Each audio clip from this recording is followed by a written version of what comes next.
We're not gonna have the wheels pointed outward in a 45-degree angle, looking like goddamn speakers. See, you know, you guys are talking about rices and shit. I don't know what the fuck you're talking about. I'll be real. The part like one of the lower tiers. Son of a bitch, that's cold! Ah! There was a dude, like he legit got a subwoofer so big, his 4-door car became basically like a 2-seater because he put the entire subwoofer in the back seat. I may or may not have spilled some diced peaches on myself, and now I'm cold. That's a good way to start your I imagine that stream right there, buddy. That's a good way to start the podcast. Yeah, welcome to the RIP Podcast, ladies and gentlemen. I am your sticky host, as usual. Joining me today is my driver, Rick Rocker, aka Ricky. Hey, he's first this time. Yeah, I'm first. Okay, I remembered you because you're the driver. And joining us in Shotgun, we've got Daniel Paulus, aka Daniel. AKA Mad Rock Drummer, aka Danny Savage, aka Danny Jenkins. What's up? Yeah, I'm sorry, I'm busy trying to clean up my peaches here. No, it's fine. Actually, this right here is a crime. If you want, I have an intro for you, buddy. But we'll get to you. Yeah. Let's introduce what do you call it? Fucking R. Kelly, who hasn't been introduced as such in quite a while. You know what? I got a better one. Introducing the lollyfucker. There we go. I was expecting that actually. I had it in my head. But how you doing, everybody? Yeah, okay, Daniel, go ahead. I have cleaned up my peaches. Okay, so here's my intro for Hobby. Ladies and gentlemen of all ages, be prepared for the degeneracy that you're about to behold here. He is the leader of the group that is called the Discordant Degenerates, and by God, we got plenty of them tonight.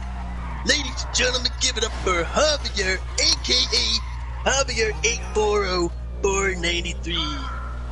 You know, he got through the number. He got through the number. I'm proud of him for that. Good for you. Thank you for joining us, Randy Savage. Oh yeah! I fucking did that voice a couple days ago. It was awesome. It hurt, but it was awesome. I was gonna say, it sounds like that voice would fucking hurt. I mean, if you... He suffered. If you watch... I suffered for the art. I suffered for the entertainment. You know what? I can respect that, because there was that time that I fucking told you fuckers the backs are especially in a dumbass voice, and my voice hurt like hell after that. Hey, sometimes you just gotta suffer for your art to make it work. Man, I need to buy more diced peaches. This shit. It's hitting really different right now. I don't know why. It slaps. It slaps. It slaps harder. And Chris Brown. Thank you, Danny. Finally, someone. Definitely slaps harder than Amber Heard, apparently. Oh my god. Mm-hmm. It's okay, Johnny. We still support you. We love you, but buddy, we're gonna take all the jokes that we can get. Oh no, fucking Johnny Depp was the fucking abused person in this case. Yeah.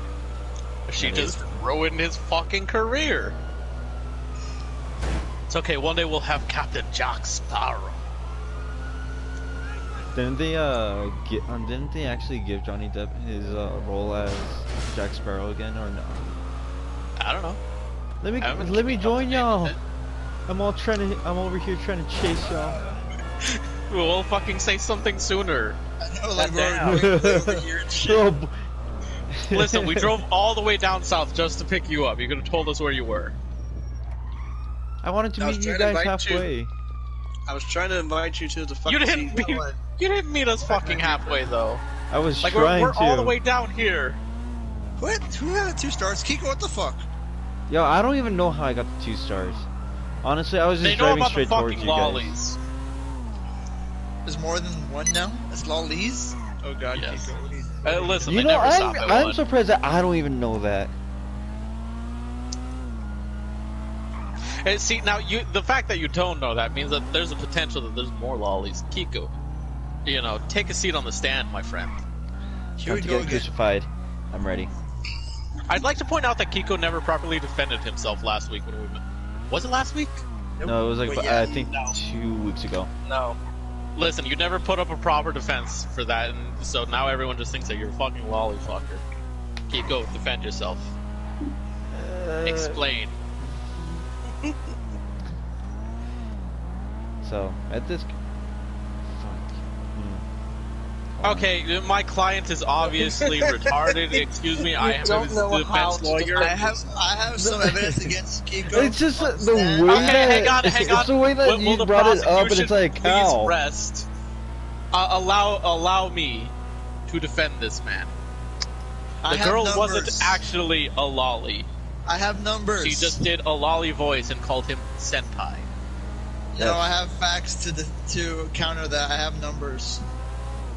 Okay, well, sorry, Kiko, I can't defend against facts. All right, bring up your evidence, prosecution. Fact number 1. She's not even old enough to drink. Is she over the age of 18? Yes. Barely. Still over the age of 18, he is good. By 1 year. 5 So year she's gap. 19. Yes. Yes. Your Honor, I'd like to point out that, over 18. Other than age and height, she's very childlike, and that's what Kiko gets off. Ricky, I yeah. swear to God. I Dad. would like examples, Your Honor.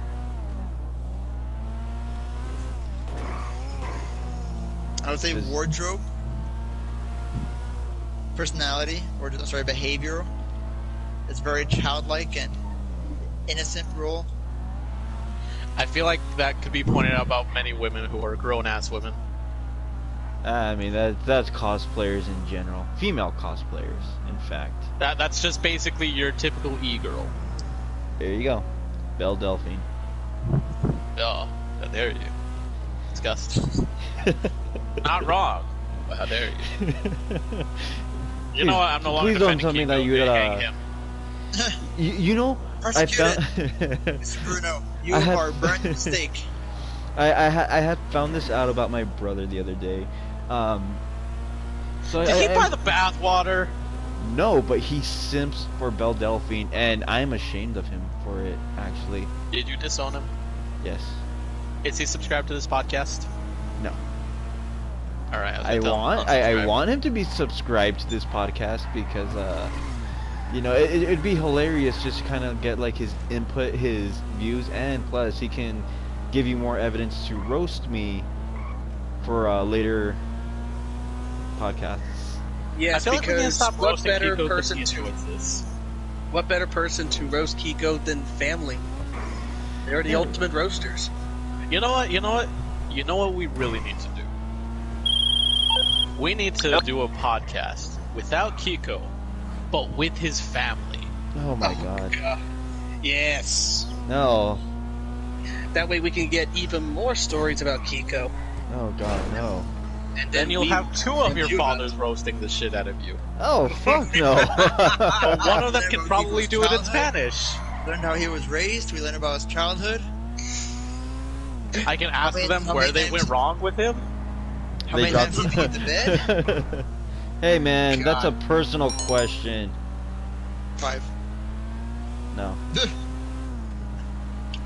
At least once a day. No. He Twice stopped a day. sleeping in his parents' bed when he was 6 like times. 13. Nope. He shared his parents' bed until he was about 13. Nope.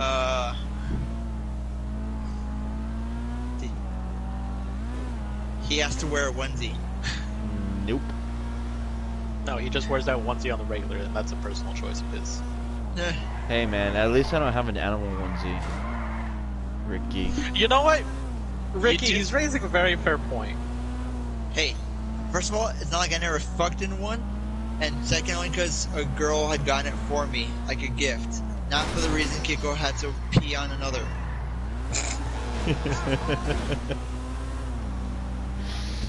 Hey, don't compare what's a simple Walmart trip and getting Christmas themed And then onesie. taking a picture Getting a with another fucking- dude who was also in a fucking onesie.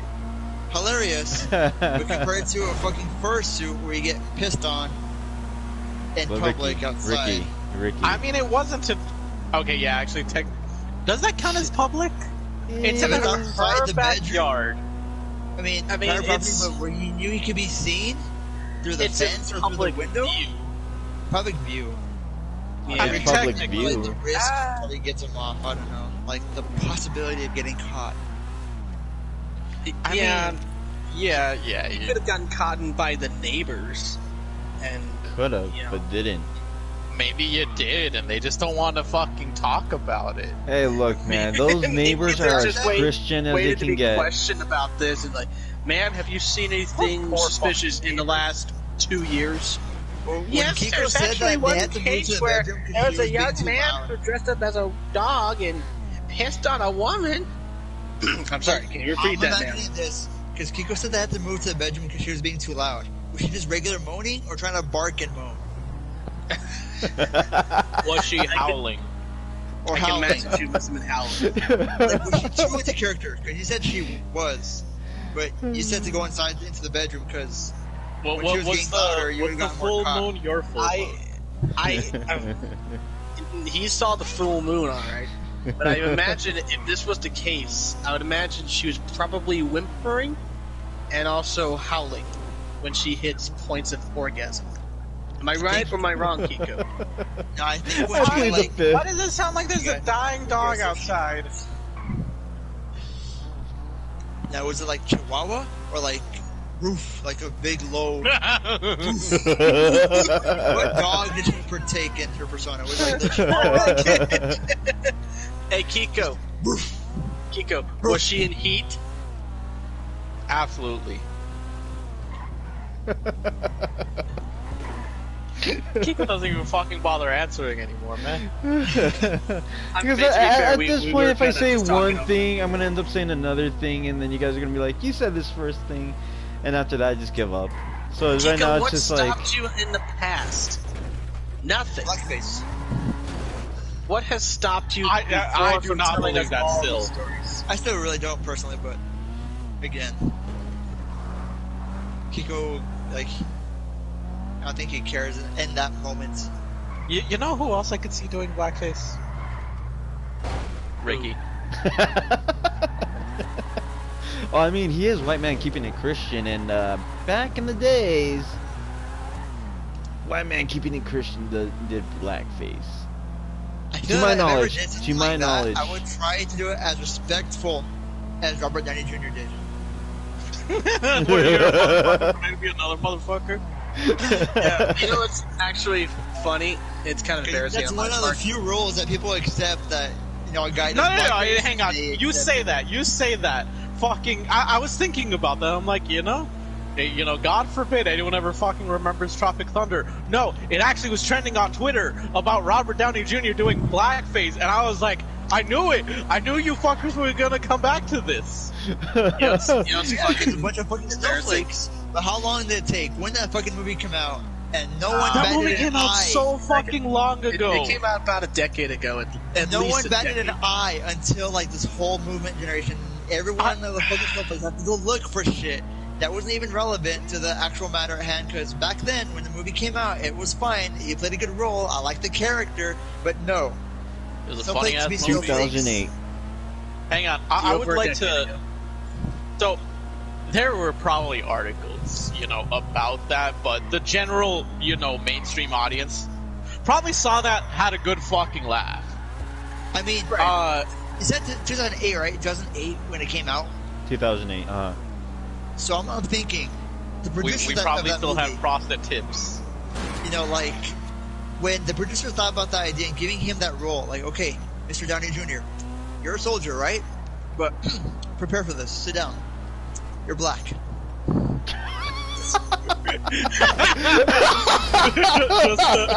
just oh my woman, shineru him. Like just that, like they put that to the end. Like you're a soldier, you smoke, you're a badass, you kill motherfuckers, and one more thing, you're black. Oh shit! Shit, nigga, that's all you had to say. Like, imagine the process of just having to, like, cast that before he was even him to get the role or something. Like, Yeah. who'd they deny? Like, they could put Samuel L. Jackson or someone. See, now I'd like to imagine that had they cast a black man in that role, he would just be doing whiteface. Like what Dave how are Chappelle we used to talking? do on Like his this old white show? with the brown hair, or like full white blonde hair, blue eyes thing? Full that's white hair, blonde, blue eyes thing. That's A Absolutely. exactly- whole Aryan race That's deal. kind of what Dave Chappelle did on the Chappelle Show. Whenever he would portray like a white person. It is fucking You know? hilarious. Yeah. I like how, Dave Chappelle, mainstream media absolutely just lambasted him in his most recent special. Meanwhile, they praise, all of these Netflix specials by these other comedians that fucking suck. Yeah. Because I mean, my only argument to the movie is that like he wasn't mocking, the ethnicity. It was for a movie that was entertainment, and it was funny. Like it was all in good laugh and entertainment. They weren't mocking it. They were making fun of it. They weren't like trying to, poke any holes at the stereotype types or anything. So it's like, let it go. Oh, there was this little video that I was watching where, I think Chappelle. What website was this on? Oh no, I saw the video on YouTube Okay. because I looked up Dave Wait, Chappelle what and side of YouTube? I've been to that side. I know it exists. No, it actually talked about like what happened to his show, why he left I think Comedy Central, and then how he ended up getting picked up on Netflix. I've seen a video that's kind of like that. He never went into extreme detail, but he did use a metaphor from another story he read to kind of be like, this is like what happened. What's the metaphor? So there was a book he read about a pimp back in the day. And he said that if you treat a bitch and you pay her well and you beat her with a coat hanger, but you treat her well, but you pay her well enough, then that bitch will forget that you were the one who beat her in the first place. So that's sort of what he used when he was being treated by Comedy Central. He was being treated like, you gotta do this, you gotta do this, you gotta do this, this, and this. But paid well. Exactly, he paid well. But he wasn't willing to do everything. Like, in fact, I think he even said, he was interviewed on Oprah, and he said that he was offered to do a thing where, like, you were gonna be, like, in this movie, but you're gonna have to play, like, a big fat guy. Because Eddie Murphy did it, Tyler Perry did it, so Dave Chappelle, you should do it because it would be funny. He was like, nah, fuck that, I ain't doing that shit. A fat suit, we're gonna draw the line. And that's one of the things. It wasn't just that. It was more like he was being a slave to what Hollywood wanted him to do for the sake of trying to be funny. And it's like, no. They did it, and so did it, so that means you should do it too. Yeah, Exactly. pretty much. No, Exactly. And there was another thing that he even talked about too, that there was a skit that he was doing, and it was like about a fairy, like a male fairy who would. It's the white pixie. Yeah. Yeah. The white pixie who ended up doing blackface whenever I think someone said something racist. I don't know. I forgot the entire detail, but he said that once that skit was brought up, that one of the cameramen was laughing in a way that Dave Chappelle felt uncomfortable. That he, in his words, it's not exactly his words, but from what he said was, the moment that the man started laughing, that's when Dave was just like that.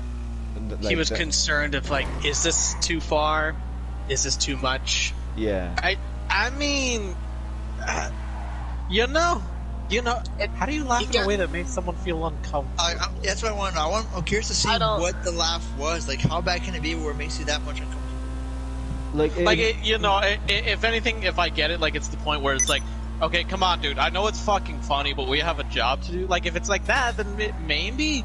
Or does he think that, like, this dude was legitimate, like, oh yeah, blackface, totally something, that's okay.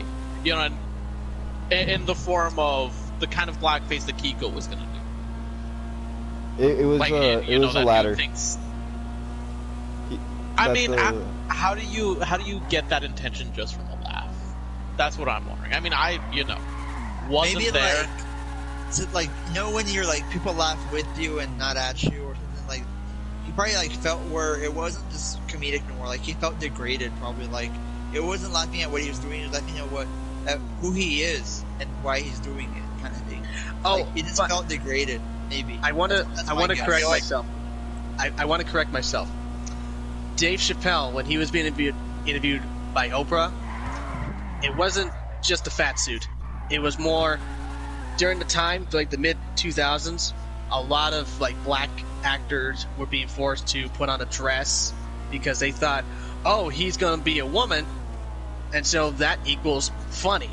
So Dave, you should do that too. That was one of the things he was like, no, I'm not going to fall into that stereotype, okay? I'm not going to do what Hollywood wants me to do because they think it's funny.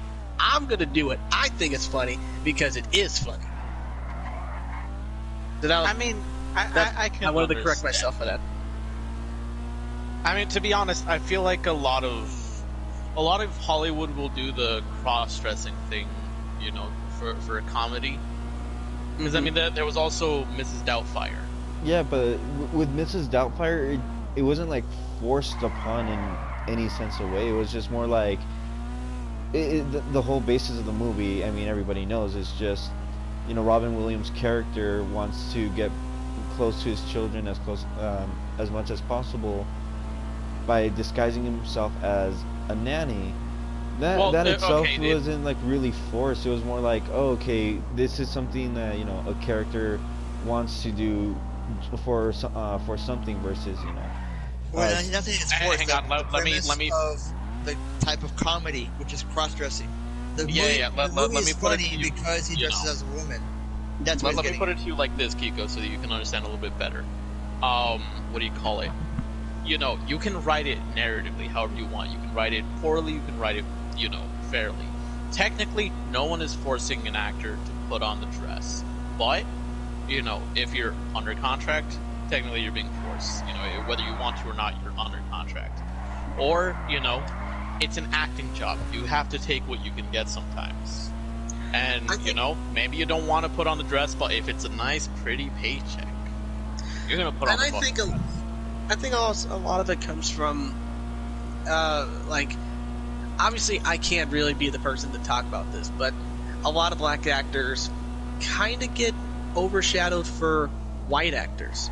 So the black actors have to do something completely outrageous, completely wacky, something totally ludicrous to even get people's attention.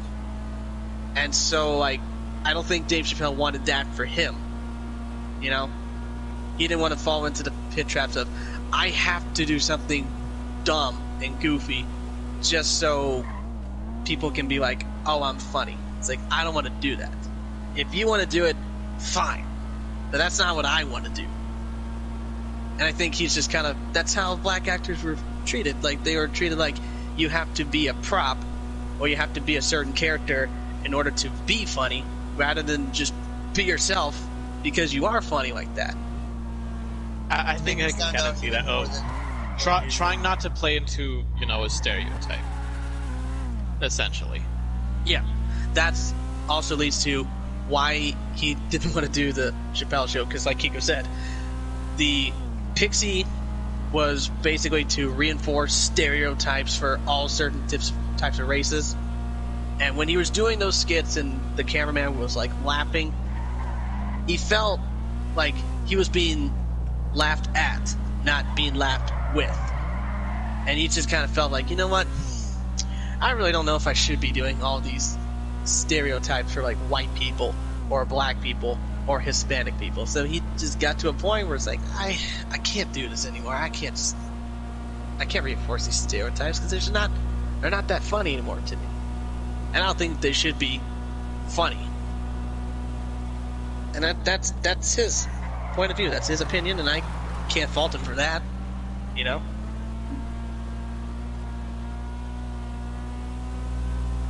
I mean, yeah, that's fair enough. You want to enforce stereotypes. That's, you know. But I feel it, you know.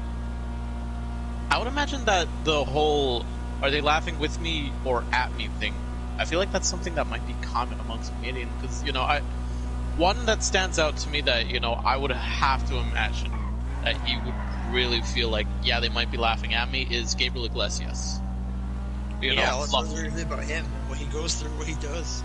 Exactly, or you know, the joke is he's a big guy a lot of the times. The joke is he's fluffy, he's fat, or no, he's not fat, he's fluffy, he's not girl, but he is pretty big. Oh, the racist gift basket, best one. Yeah, you know, the fucking twist ending with G. Riley, loved that guest appearance. That was great, but like, you know. I remember the one of the ones that he told, where it plays on the weight thing is, what do you call it? When everyone would give him cake. Yeah, because he said he likes cake. It was chocolate cake. Yeah, chocolate cake. And he gave one to Frankie, and then Frankie's like, hell yeah. And, you know, it's a funny story, but when you tell so many stories like that about yourself, you know, it's understandable if you take a step back and think, all right, now which are they laughing at? And then you also have to take another step back. It's like, okay, you know, I recognize which thing, whether they're laughing at or with, but do I, you know, am I willing to let myself be laughed at for a paycheck? And I feel like more often than not, a lot of people are like, yeah, I'll do it for the paycheck, and that'll usually lead to a lot of mental health problems. I just think, it depends on how far these comedians are willing to go. I know in majority, and that's just like majority of their stand-up routines, the focal point of the joke is usually them, something they went through, something they did or said. It's something like on them, like, or else, you know, that's where the material comes from. Stories, life experiences, whatever. Okay, when it's very vague and broad, it's not that detailed. It's like, okay, just another scenario. When you give it actual, like, you know, sense of like, oh, this person right here did that. Wow, that's crazy. And it's like, more realistic. Yeah, adding characters to the story. It's relatable. So of course they try to, exactly. So of course they try to make it more like in realistic sense. Like, yeah, I did this, or I said this by accident, or this happened to me, and blah blah blah. Like, you give it. Or I was offending a Saudi Arabian prince, and I thought he was gonna kill me. Stuff like that, like, you know. So in most comedians, they will make the butt of the joke themselves, and I know they're aware of it too. But I guess when it comes to like roles and having to play parts, that takes on like another level. Whether it's with wardrobe, with accents, with like a whole other role that they're not comfortable with, it could be more than what they think they. Where you're being typecast in something that either you've put yourself in, or you know they're trying to make you fit this. Yeah, like the white pixie thing is where I think that falls in, because like not everyone's gonna want to play stereotype outfits or wear a dress if they're a guy, or this and that. So of course, or there was what do you call it? Cross the line to that specific person. Well, Gabriel Iglesias, I think he was in a show with I want to say Disney or Nickelodeon. He got offered to do a role with Nickelodeon, and they kept on telling him to do something more spicy, which meant throw a little spice on it. Be more stereotypically Mexican. Which, I mean, listen. I'm just saying. Exactly. He had to, you know, make it. You do a lot of sound effects, right? Do a car sound. He does like, vroom. And it's like, okay, add spice to it. How do I add spice to a fucking... How do I make a vroom sound? You know... Like... Mexican. Like, we all know his talents. Gabriel is hilarious. He does great sound effects and he does great voices. He implements them into his stories and his other jokes and life experiences. So, of course, when he puts that in, part of it, if it's imperfect, then it makes it all the more funny. You can't just tell him to do this and that with flair or, you know, some... Make it more Mexican. Like, what the fuck do you mean? Wear a sombrero while you do it. We need the maracas, man. And eat a taco. All right, come did on. you- It's game request. Yes, he might have already been eating a taco. Dude, sorry, I know this is completely off topic, but did you know he was in all that? The fuck is all that? Do you remember the Old show on 90s Nickelodeon? Old 90s Nickelodeon show. Oh yeah. Like Don't that remember. was like that was the show that really kind of kick-started the career for Amanda Bynes. You had Keenan and Kel. hmm He was Drake and actually Josh. in like one of the later episodes in the year 2000. If anything, And you this should is- check out his show on Netflix. It's pretty funny. Oh yeah. And by the way, this is how you know all that was a 90s show because the theme song. Frosted Tips. No, the theme song was performed by TLC. Lisa, we miss you. I think Frosted Tips is more 2000s. I mean, yeah, it's almost like when you were saying 2000 AM, like Frosted Tips. Yeah, I'm thinking of like fucking Backstreet Boys, Smash Mouth, and the old image of Last Resort, like the original image. that they Oh had. fuck!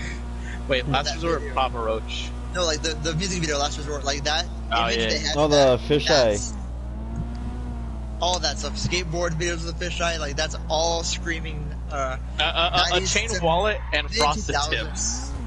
And baggy shorts. Oh, you can't Also, forget don't forget the about the overset- shades. or the oversaturated music videos. Oh god, Like why the music- why were they all oversaturated? I don't I know think because you had color to be was a big fucking thing. crazy. Color was a big mix at that time, supposedly. And of course, they had to really have fun with it, you know. So it's like saturate it more. You just had to make the screens look bigger, brighter. All the blues come out, all the oranges come out, all the pinks come out. Looks like your TV's having a fucking stroke, and you gotta fix your TV. It's like, why is the color saturation so high? And then now, when I fucking take a look at the music videos on YouTube, I'm like, what's wrong with this? Yeah, I know, right? That was a product of the times, my friends. You know, we're rebooting and remastering all of these fucking movies and video games. You know what they need to do? Remaster some fucking music videos, man. Do it again. Well, that would be the day.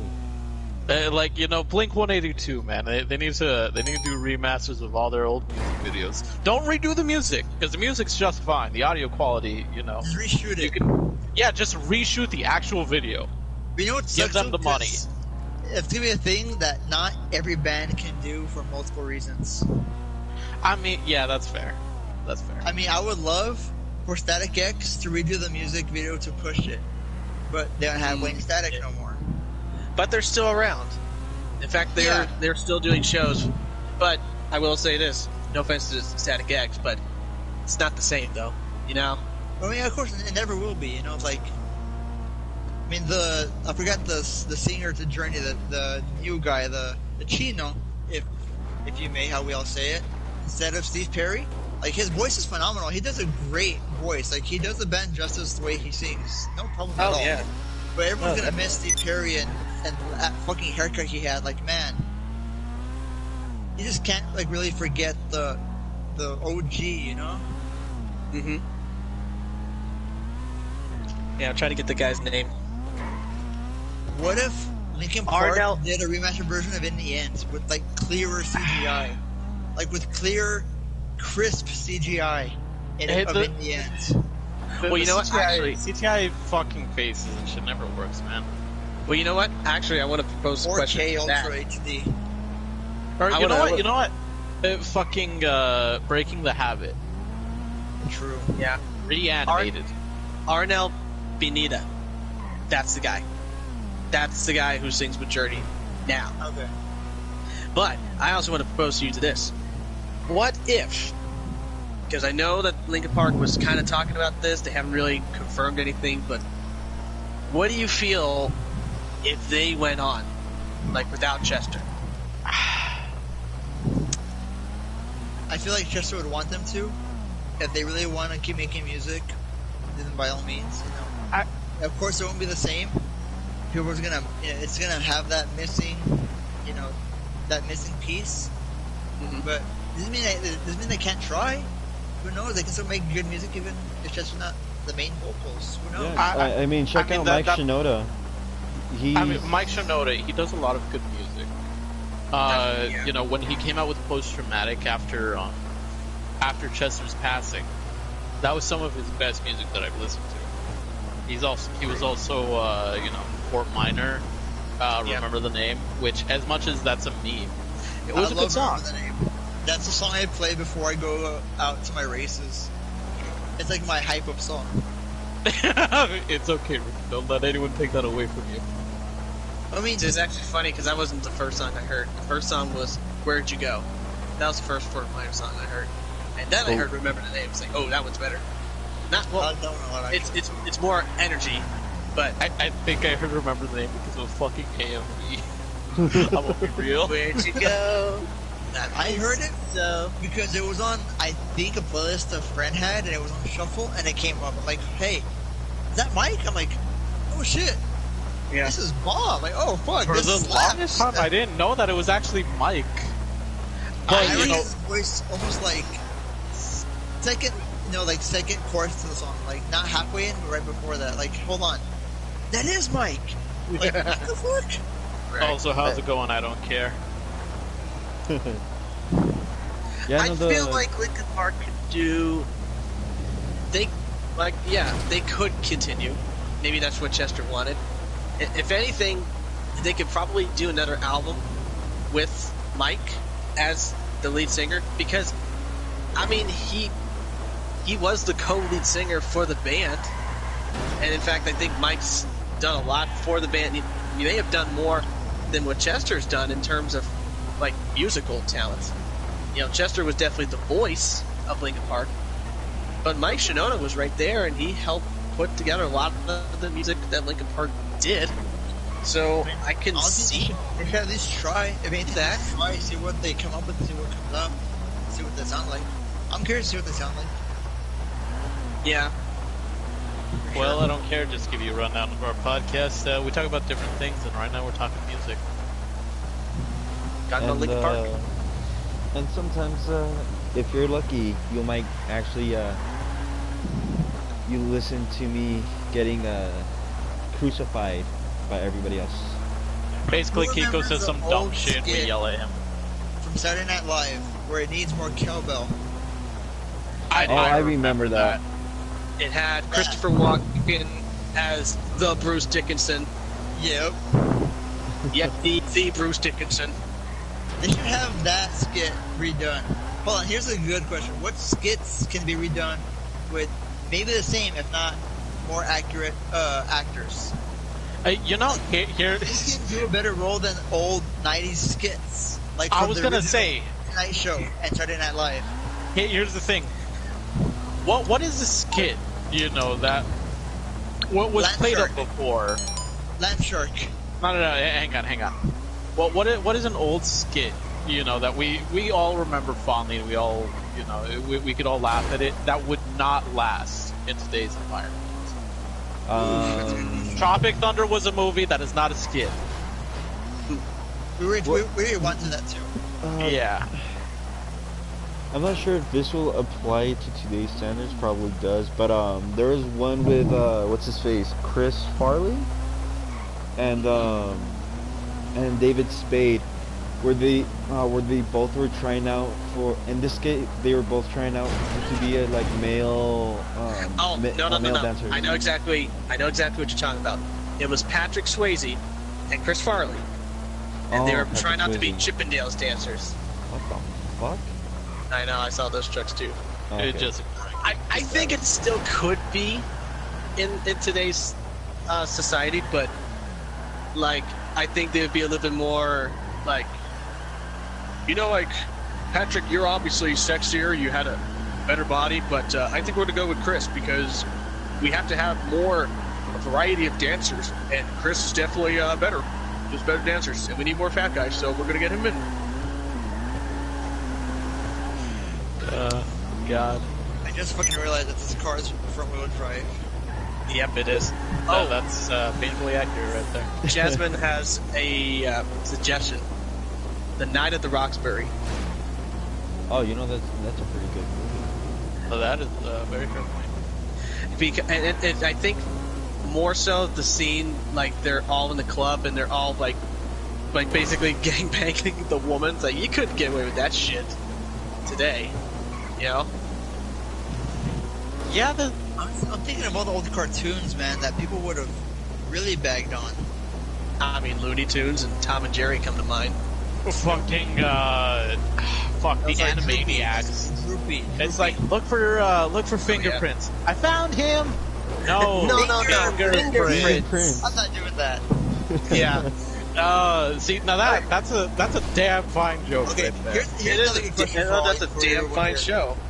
What jokes have you seen recently that you now realize were sexual innuendos in your favorite cartoon or movie?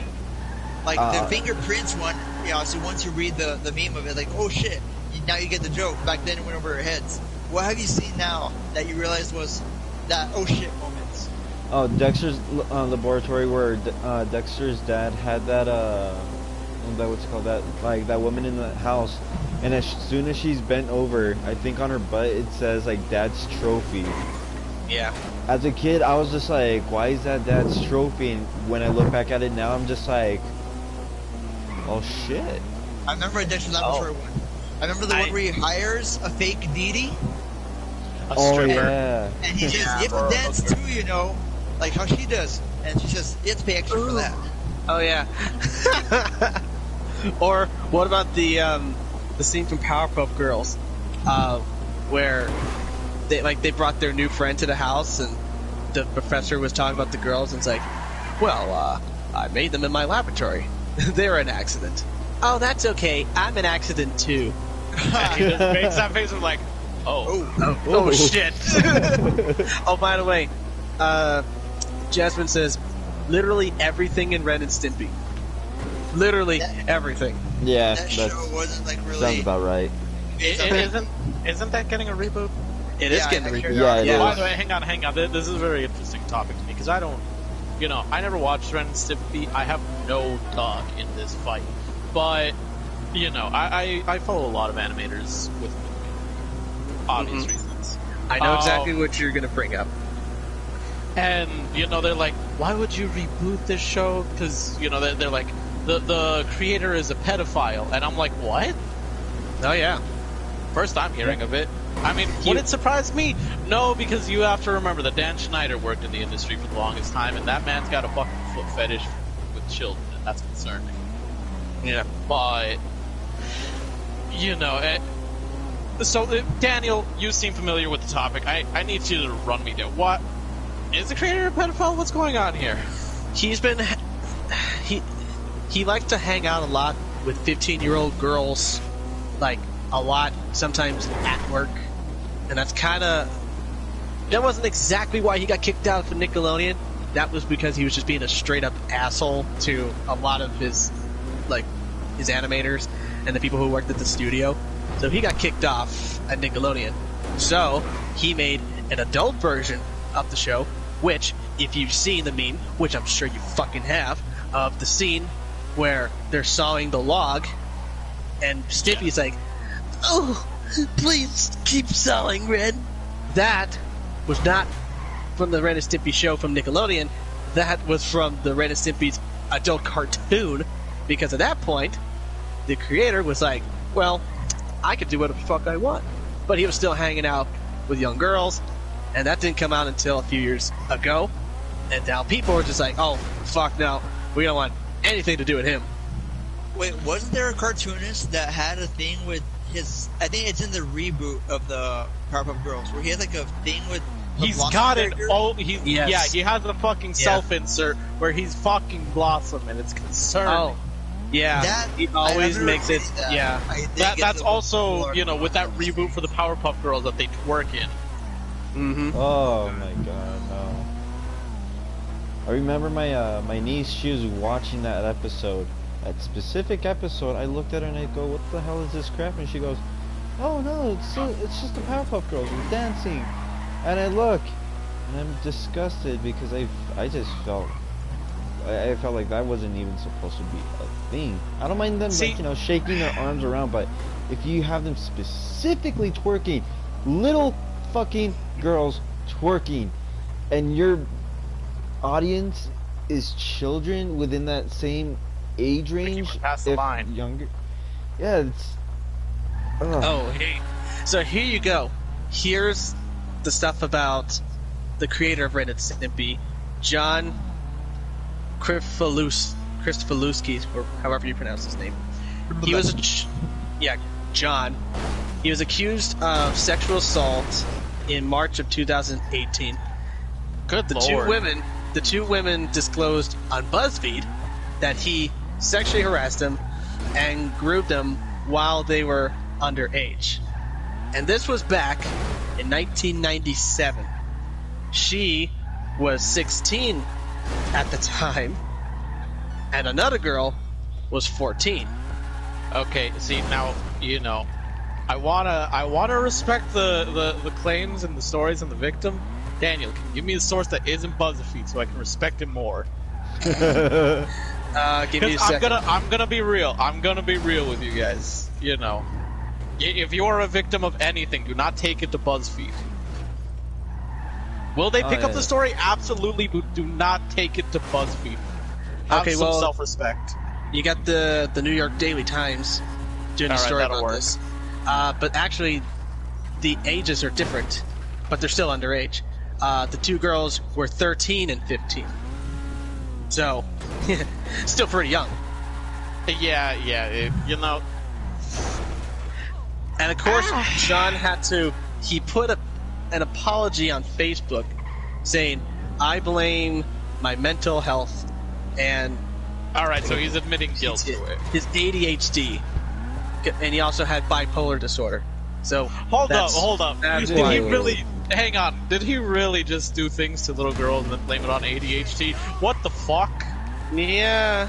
Hold on, hang on. This is the second time that someone has made that defense, and I'm about to fucking remind everyone of it. So, if none of you are familiar with the cosplay community, there is a very prominent cosplayer known as Momo. Now, she is a plus-sized cosplayer, who has, you know, she's kind of disappeared from the spotlight, and now has an OnlyFans, as well as, you know, she does more of that kind of work. Yeah. And, you know, of course she got a lot of shit because she's plus-sized and she did more lewd stuff. And you know, people who aren't into that, they'll usually be dicks about it. Now, she had this thing where someone called her out for being too touchy-feely at a convention. And, you know, it came out that a whole lot of other cosplayers are like, yeah, honestly, I felt the same way, but she's such a prominent figure within the community that I felt like my voice wouldn't be heard, and so a whole lot of allegations came out against her. It wasn't anything, you know, beyond light molestation, which that's still pretty fucking bad. Think about it. But no one ever said anything because, you know, bitch has clout. Now, she made an apology, one where it was in Instagram Live, I think. And she's like, you know, I have ADHD, and I tend to do things with my... fucking bitch, do not blame your shit on ADHD. Just take responsibility for your actions. ADHD can, you know, make you distracted by things and this and that. It does not mean that you are going to be molesting people on accident. Right, it's not an excuse for molesting people at all, either. You can't just hide behind that, be like, well, that's my excuse. No, you can't do that. You're a molester. That's what it is. Just face the music, bite the bullet, and pay the consequences for your actions. End the story. But now that I think about it, I'm also reminded of a fucking Dr. Phil that I saw, where, you know, some dude and his wife. Very interesting story, because his wife was cheating on him with some holy dude at a synagogue. And she was trying to leave him. Does he make you get on your knees to pray, or does he make you get on your knees to do other things? You know, now it's okay to talk about your feelings. Just tell me, how is that working out for you? Now, you know, I'll give you this little bit of background. The wife, you know, she's cheating on. She originally went to this dude for religious counseling, and then the dude fucking pulled the thing where he's like, "Oh yeah, tell me more about this other dude, girl. Congrats, now I'm your dude." You know, a man saw a chance, he fucking went for it. And then Dr. Phil called this man to rabbi, fucking snitch. Fucking wild. Get fucked. But, what do you call it, you know, this couple had a lot of problems in their marriage, and they're like in their fucking 60s or 70s. And throughout the entirety of their marriage, they only had sex one time. Wow. A single fucking time. She let him hit it once, and no more.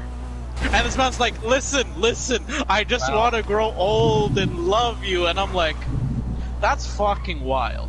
Now, before that fact came up, you know, apparently this dude choked her out on the freeway or something, because they were in an argument. And she was like trying to get out of the car, and so he choked her out to try to restrain her. And Dr. Phil's like, you know, you're gaslighting, you're doing this and that. You're an abuser, man. You know, these are the signs of an abuser. And the dude just kind of, he's like, okay, I'm an abuser. And it just kind of, you know, it's unexpected. It just kind of hangs out there. And, you know, you have to think, like, when you're accusing someone of something, you never really expect them to just come out and say it. And so when they do, it's just, it hangs out there. It's like, can we just take a commercial break right now? I'm actually, I have like, no idea what to it's do. like they just flopped their dick on the table. They power moved it. It's like, all right, now, here it is. Here it is. What do you want to do about it? Can we take a commercial break? I have no idea what to. It was a wild episode, but you know, and then it got to where he's like, yeah, you know, he choked her out. I'm like, I mean, man only got to hit it once. You know, man's an abuser, but listen, he's obviously frustrated.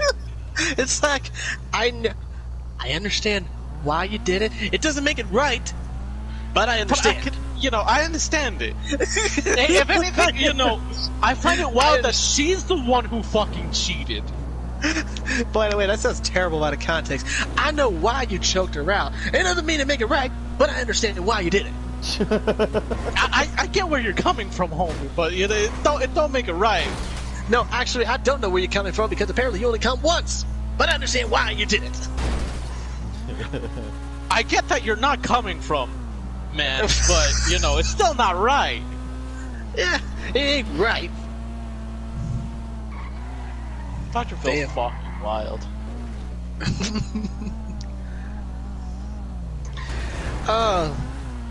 God bless the Dr. Phil show. He all got some crazy shit on. You know, if we have nothing else to vamp about, I do have actual topics for us this week. Yeah, we were already an hour and a half in. Yeah, let's go ahead. Almost an hour in. So what do you call it? Ahead. Yeah. Fucking believe it or not, we have topics on this podcast. I know, oh my god! I know. Topics? It's fucking hard to imagine. We don't actually just rant and rave like crazy psychotic lunatics. You're right. We rant and rave about a certain subject. Anyways, so what do you call it? So back in we go. We could have. Okay, whatever. Anyways, he wanted to fix the car. That's all he wanted to do.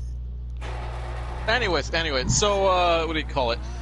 I actually wanted to bring this up earlier when we were talking about the Chappelle Show and the Tropic Thunder type shit about censorship. Now, there's this company, I don't know if any of you guys know it, Rooster Teeth. Yep. Oh, yeah. So, you know, if any of you guys have been on Twitter lately, I actually retweeted something because I saw that they're going to self-censor. Oh, which yeah. They've been doing it for a while in their Let's Play videos. What do you call it? Now, that video that, you know, I retweeted, that's actually a skit from years ago. That's OG Rooster Teeth, and it was a joke. And I love the shit out of it. It's still funny today. Because it was ahead of its time. Like, they probably didn't realize, like, yeah, that is absolutely what is happening, my dudes. But they've been censoring themselves, their curse words out. Like fuck, shit, and all of that stuff. I can understand it because YouTube monetization. But they're going a step further, and they're gonna go back into their library of 17 plus years of content, and they're going to remove videos that they deem inappropriate or non-inclusive. Now, I don't know how familiar you guys are with Rooster Teeth, but I've seen a few videos here and there. I've been watching them since high school. I've seen their main channel, I've seen Let's Play, I've seen Achievement, I've seen all of that shit. And I'm going to be real with you. They're not edgy at all. Like, there's nothing that they really delve into where it could be, like, really offensive. Like, at worst, that I can remember is for a Let's Play, Achievement Hunter, way back when Ray was still a part of the fucking channel. At worst, he would just, on occasion, call things gay. Okay. He's like, that's pretty gay. And, it's like, okay, whatever. I mean, I guess. Unless they're gonna go and edit every time that, Gavin would call things Mong or Mongoloid. Yeah. Because that's just British slang. Is it, a racist term that's been used in the past? Yes. Or unless they're gonna go back, one of the fucking videos that was actually made into an animated thing that they did was Jeremy called Gavin a retarded fuck. But I don't know. Rooster Teeth has kind of taken a weird turn, and it feels like they are the golden standard for this is what happens when you get a lot of diversity hires, because like Joel Heyman, one of the founding fathers of Rooster Teeth, has been kind of pushed out of the camera's view. Because man is just unironically just out there. I like Joel. I enjoy whenever he's on camera. But, he's not always brand safe. Like, he is totally a dude to fucking bring up politics and shit. He's our meta. But, well, yes, but politically on the opposite side of meta. Because, one of their on-screen people who, will bring up politics a lot is Jack Patillo, Achievement Hunter. But he usually brings up things that make fun of the right side of politics. He makes fun of Republicans and Trump a lot. Now, Joel Heyman, he would be the kind who makes fun of the left. Right. But, Rooster Teeth on a whole is a very left-leaning company. I get that. And that's why they're, the more left-leaning people are the kinds who they'll censor things for diversity. If the right is censoring something, it's usually for religious purity. I've seen the posts that they put on Twitter. I've seen some of the comments. I can see where they're coming from, why they want to do it, but it's all part of history now, and you can't change history. It's like here in the country, in the United States, we can't undo the horrible things that we've done in the past. We can't undo the horrible things that people have said. And for them to want to go back and just delete their old videos and say, well, you're kind of getting rid of your history. Some of those videos helped make you guys grow as a channel. So I don't think you should delete your videos, but I have seen some people say that you should put a disclaimer and say some of the thoughts and words used in this video may be deemed as offensive. I think that's a better way to handle this situation rather than just straight up, nope, can delete. I forgot what it was, but I got the Looney Tunes Golden for this collection, and it has we watched that together. Exactly. It has a very formal and proper disclaimer of obviously the older episodes that have more racist, attributes to them at the time. And the way the way the disclaimer was said and typed out, or whatever was put, was like very professional. Like they should have something like that, because that made it preserved the authenticity of the cartoon for what it was at the time and still enjoyable today. But Yeah. you're given the proper heads up, basically. Exactly. I get why Disney did it, because it was a re-release of all their old cartoons. And it was a huge cartoon, and people were going to watch these regardless. Exactly. Like, the thing is, you know, comparing Disney to Rooster Teeth, look, nothing against Rooster Teeth. Actually, a lot of things against Rooster Teeth, but nothing against them, you know, in terms of the size of their business, but they're not on the level of Disney.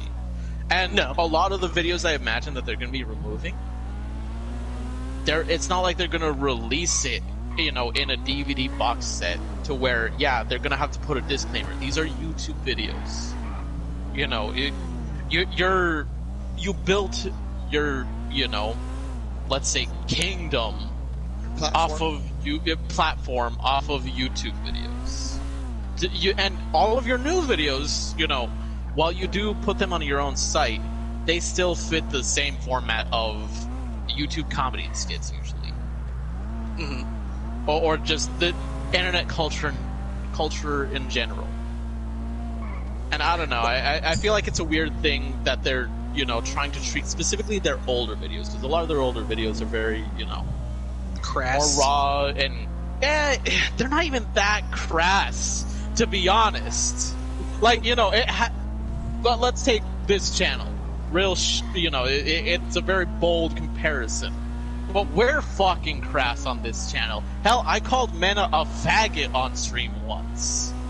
What do you call it? That's not the worst thing that's been said on stream, just to be fair. Yeah, the worst thing said on stream, I actually had to go in and edit that out. But that's also because, you know, I'm trying to not get my channel deleted. But somebody can't sometimes, you know, watch their mouth when on stream. Somehow it wasn't even Adam who did it. Oh, was it? Oh, I know exactly who it was. I think he didn't know it was streaming, though. Hey, we talked about how it was streaming, or before that we were going to stream it. That was the whole point of us playing, to be fair. I mean, you know, technically someone else did it too, but they didn't know that I was recording, and guess what? That recording never saw the live day. Either way, look, we say a lot of things on this channel. What do you call it? Hell, just earlier we were talking about how Kiko's a lollyfucker. If we ever became professional, I'm not going to go back and remove these, because no. This is what we were built off of, and I would hope that we wouldn't become sellouts. Yeah. Now, does it mean that we're going to become big? Hell no, but you know what? Hey, man.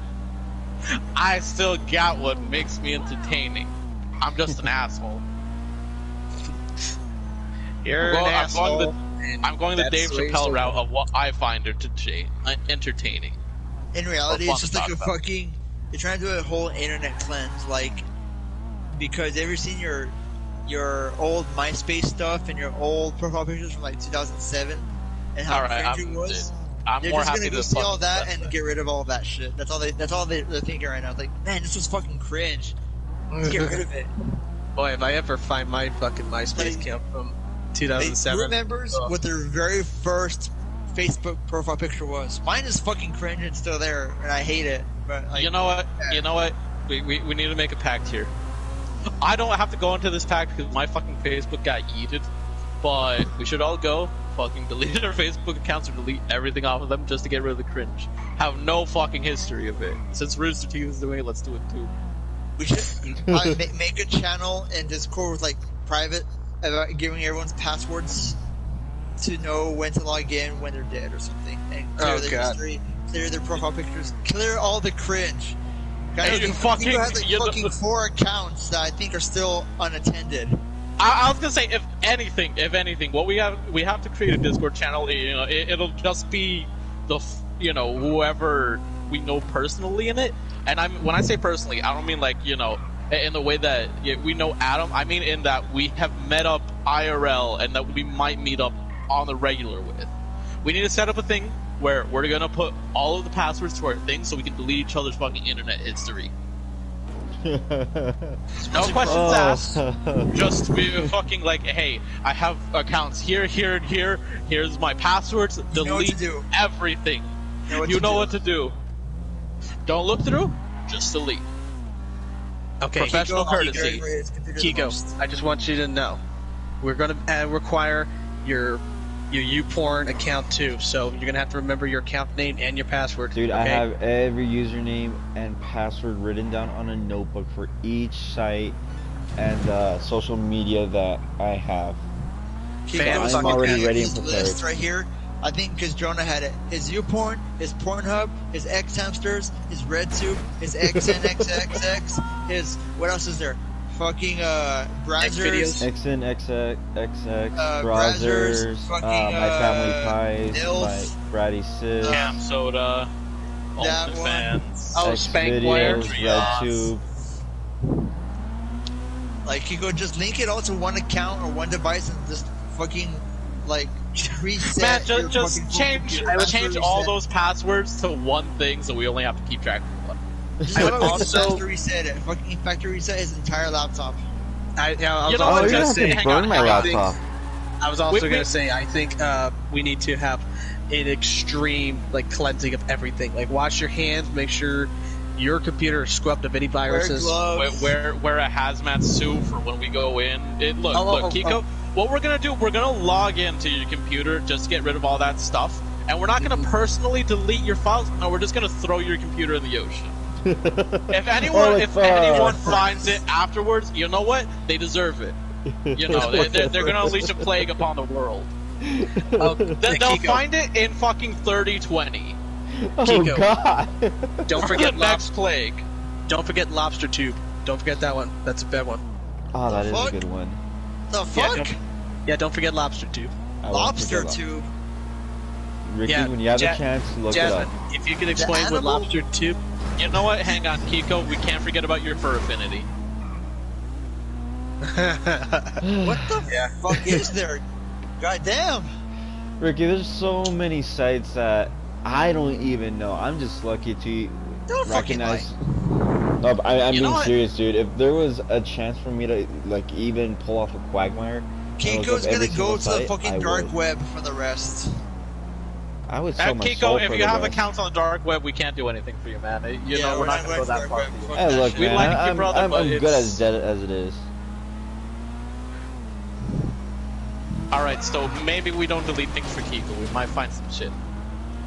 They're gonna come I after feel us like he's next. gone on the dark web for more than questionable reasons. Hey, man, how do you think Is that I where you learned? found the lolly? No. No, that was Pornhub. No, he went to the Jeffrey Epstein's island for that. Come on. No. Hey, God. man. Hey, man. I may be a sicko, but I ain't Bill Clinton sick. Not far from it. Excuse I mean, me, Kiko. I could see I you really getting a find offense blowjob to in what the you fucking just Oval said. Office. Hey, look. If I was a president and I were to get, a blowjob in the Oval Office, I President, would fucking. money. Hey, Well, man. I can't say because it's not that far because we have fucking Trump now. Look, man. I mean, Trump you know, lowered I the feel- standards hang of on. presidency, so Hey, Kiko, I you're ain't white. Has he, capable. hang on. There you Has go. he really lowered it that far, though? To Kiko level? I mean, if Kiko just paints himself orange, he's dead on. Yeah, pretty much. And think about it. The Have you the seen dude that fucking interview with the other guy recently? Joe Biden? No. With Trump, he interviews some network guy, and he's asking questions like, "Books? What books? Just read the books. What books are you talking about? Read the manuals. What manuals?" He's like so fucking lost because Trump's trying to give him like an answer that's so broad and vague. He threw out numbers like out the fucking wazoo. His face Just is read like, Read the His manuals. face is 2, like 3, this. 4, 5, 6, 9. Just read them. his face was like, "What fucking like what books? Where? Just read the books. What fucking I remember. books?" It's like I There think we're is just we're filming the president having a stroke. You know, see, hang The on, guy hang was on. having a stroke from just listening to him. Oh my god. See, now, the thing that I appreciate about Trump is that he is just unironically the most politician ever of giving non-answers. True. Yeah. I remember. Like, he's the epitome of everything that is a politician. And somehow he managed that as a fucking TV celebrity. Yeah, it's just I mean, depressing that's what he was really good and at. saddening. Anyway, Javi, did we have any more topics for tonight? You bet your ass we did. Okay. Should we go to another topic? Let's get to the next one. Yeah. I got Dr. Disrespect on board. What do you call it? So, as you all know, Dr. Disrespect banned off Twitch permanently. Very interesting. A lot of intrigue surrounding it. No one knew the reason why, and Dr. Disrespect disappeared from the internet after it as well. Man made a fucking comeback today on YouTube. So, welcome Dr. Disrespect to the hellhole that is YouTube streaming. Now, he's still, he has said that he doesn't know the reason why he was banned. It's been over a month. Even the man doesn't know. He can't think of anything why he would be permanently banned. But he has said, leave it to the legal experts. So, we could potentially, depending on the reason, we could potentially be seeing, a lawsuit against Twitch. And this time, it's not for some dude who couldn't help but keep jacking off to girls' asses on Twitch. I actually heard of a theory to why he may have gotten banned from Twitch, but yeah, it's not for that. It's more for like a legal reason, or in this case, a Twitch being like, "Oh, you're gonna go to this site? Oh, well, fuck you. Then we're just not gonna let you be on our server anymore." Because I heard he actually signed. I heard he signed with the deal with another streaming service that was going to pay more than Twitch, and instead of trying to handle this, like in the privacy of like emails or messages or anything like that, they decided that they're going to be like, well, you know what? If you're going to go to this site, we're just going to be fine. Go, have at it, but you can't be on the site anymore. See, that's the theory I've heard. See, I don't know if that's right. I don't know if it's wrong. I have no idea. I was gonna say, I feel like that theory wouldn't hold up because Ninja did that exact same thing where he exclusively streamed on Mixer. Now, Mixer obviously got hit by that Microsoft Touch, getting shut down out of nowhere. And then Ninja streamed on YouTube for a bit, and now he's back on Twitch. Mm-hmm. So I don't think, it would be that, because Dr. Disrespect, after Ninja left Twitch, he was, you can actually, I don't know if you can still find it, but he was streaming on Twitch, and he's like, fuck Ninja, this and that. Twitch is where it's at. Mixer, it's not gonna last. They Ninja can't hold that many people. So I'm sticking and I'm dying on Twitch. Very ironic considering he's streaming on YouTube now. But he probably didn't anticipate getting banned, to be fair. But yeah. That's real funny about, never show loyalty to brands because they will never show loyalty to you. Yeah. I mean, if the theory is correct, it just makes Twitch, whatever the theory is, it kind of makes Twitch kind of look, petty? A little bad. Yeah, a little petty, a little bad. And I definitely say that with caution as I'm streaming on Twitch right now. Damn, I was about to fucking really call out Twitch, but I'll take a step back for now, just out of courtesy for you and Kiko. But I will say, there's actually another prominent Twitch streamer who has currently taken, a step back from content creation. The queen of Twitch simps herself, Pokimane. she has taken a step back and is taking a break from all that. The reason being, now, my prevalent theory is that Leafy actually did a fucking call-out video on Pokimane, where he also reveals that she's got a boyfriend. And after, the announcement, like, hey, I'm gonna take a break, I won't be streaming, I'm gonna disappear for a bit. Someone leaked the banned words in Pokimane's Discord. What do you call it? And on there is simp, another version of simp where instead of an I, it's a 1. Has a boyfriend, has a BF, fart compilation 4K Ultra HD. That one kind of makes me die a little bit inside because apparently that is some things on YouTube. The what? Yeah. Did I hear fart compilations? Yes, you did. You are very correct. Wow. So you weren't just talking out of your ass. Wow. Apparently Pokemon was. I want to die. Why are you people like this? What? Come on, degenerates, please do better. I know you can do better. Seek God, something. Good Lord. Come to our channel. No, We have hey, Jesus. fucking you. We have. No. Come to our channel. We have Jesus. He'll show you the way. Ricky, you and I, we're gonna record later.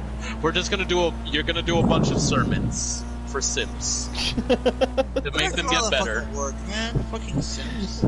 Because you're fucking Jesus. That's what happens when you're a fucking meme. Don't want to be Jesus? Cut your fucking hair. Or shave your beard. Not like. Or both.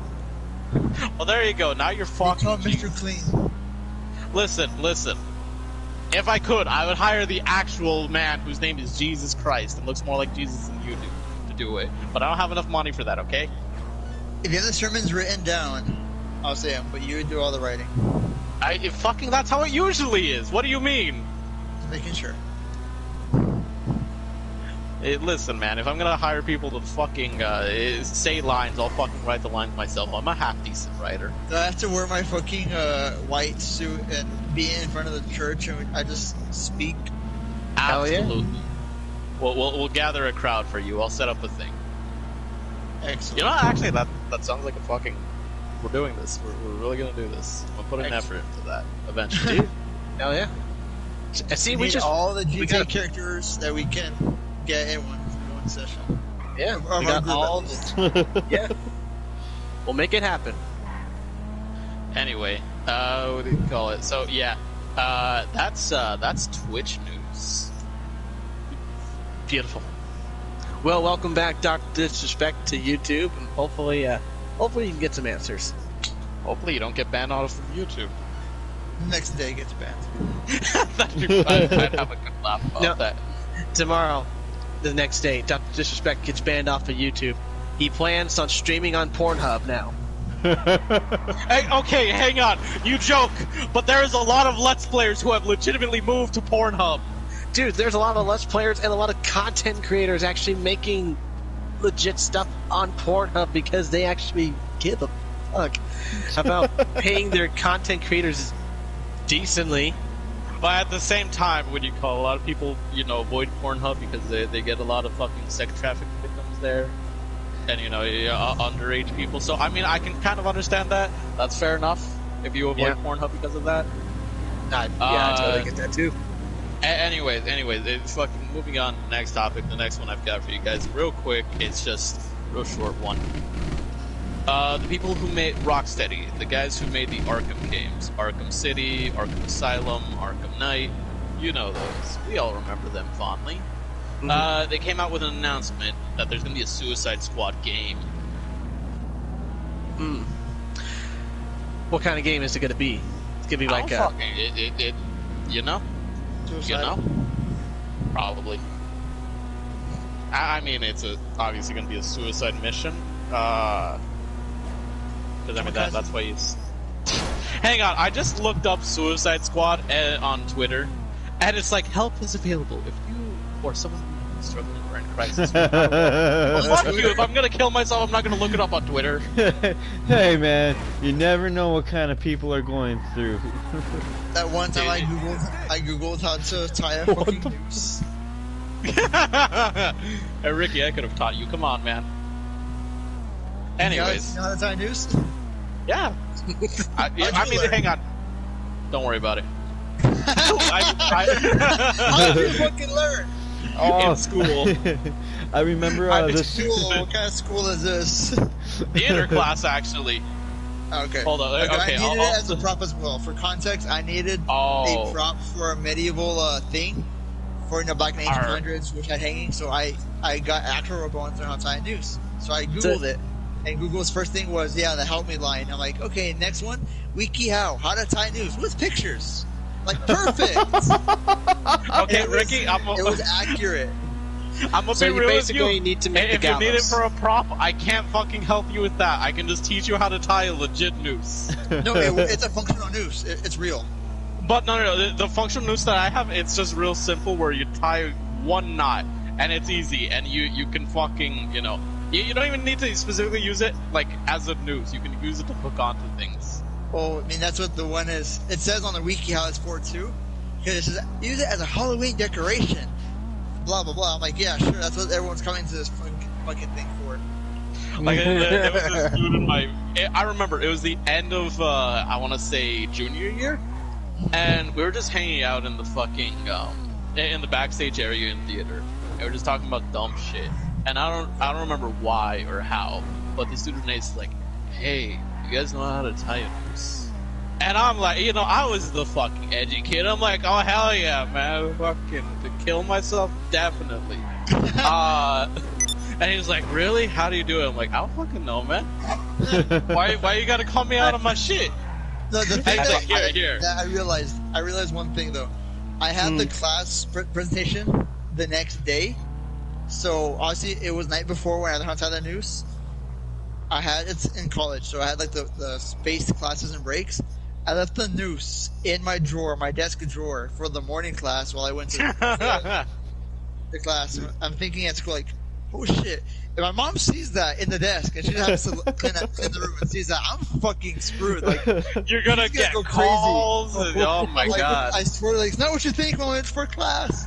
So I go to my lunch break, which is an hour and a half break, 2 hours for my next class. Go home, get some food, get the noose, put it in my backpack, and like, okay, I'm ready for class. Hope no one sees me, put this in my backpack. It falls out of the fucking noose. Sleeve. It fucking falls out of my sleeve or something. Like, no, it's not what you think, I swear. But, like, no joke, I googled it. The first thing that showed up was the helpline, and next is the wiki how, with pictures and everything, how, like, legit, like, old style classical noose that it functioned. Like, it really worked. You can hang stuff with it and everything. And see, hang on. What they had was they're hanging a fucking teddy bear. Beautiful. Hell yeah. Okay, hang on. I don't know if you can still do this, but Bing used to do this thing where if you typed in for suicide, they would just give you the results. See, Bing is a real one. They don't care what shit you're doing. They will help you with whatever you're trying to do. They believe in you. Google, little bitch. Bing, where it's at. Dude, What did you say, Javi? I actually want to test this out, but I'm kind of nervous too. Just how to kill myself on Bing. I don't know if it still works. It's either how to kill yourself or how to commit suicide. Oh, yeah, one or the other. See, Google, whenever you Google certain things that are concerning, they'll give you the answers, but they'll, be like, hey, help is here for this, and that, or call the police. Okay, Bing has changed. Okay. God damn it, Bing has gone they've gone pussy on me, damn it. No, both results give you, like, if you need help, there's ways you can get help. And it gives you the National Suicide Prevention Hotline, so. Actually, I wonder, how deep does this go? Hang on, let me look up how to kill myself on YouTube. Oh my god. Oh god. I remember this think one this is what's time. gonna get us demonetized for life. I remember this So- one Oh no, time. they do it! We all laugh. They'll give you the fucking helpline. Oh god. Oh god, that. That's crazy. Disclaimer: the opinions of everyone here in the podcast don't actually want people to commit suicide. We're just saying what happens when you try to look up suicide on Google, on Bing, and everything. If you have suicidal thoughts, please get help. Get help the proper way. Please don't kill yourself. We're here for you. We care for you. And anyone who doesn't care for you, fuck them. They deserve to die. End of disclaimer. Like, it's all in the joking matter to us. It's just, I we're remember. idiots. Sorry. I remember this one What time. if you how to kill yourself, like on what's the other website called? On Safari. Yahoo Answers. Yahoo too. Yahoo too. Yahoo Hang on, Answers. let me fucking hold on. I'm pulling up Yahoo. Yahoo, are you a real one? Oh my god. Hang on, Yahoo search engine. Oh god, they have an app for it. Oh yeah, they do. That's just fucking sad. I mean, just in case, you just gotta get your results right smack dab on your phone. You How to never commit know. someone to a mental institution. Beautiful. Oh. Thank you. Wow. Wait. Hang on. That wasn't what came up when I searched it. That was just one of the autocomplete results. And you know what? I feel bad for whoever's getting fucking sent to that mental institution. But they do have the call the National Suicide Hotline. So you know. Wait, I have an idea.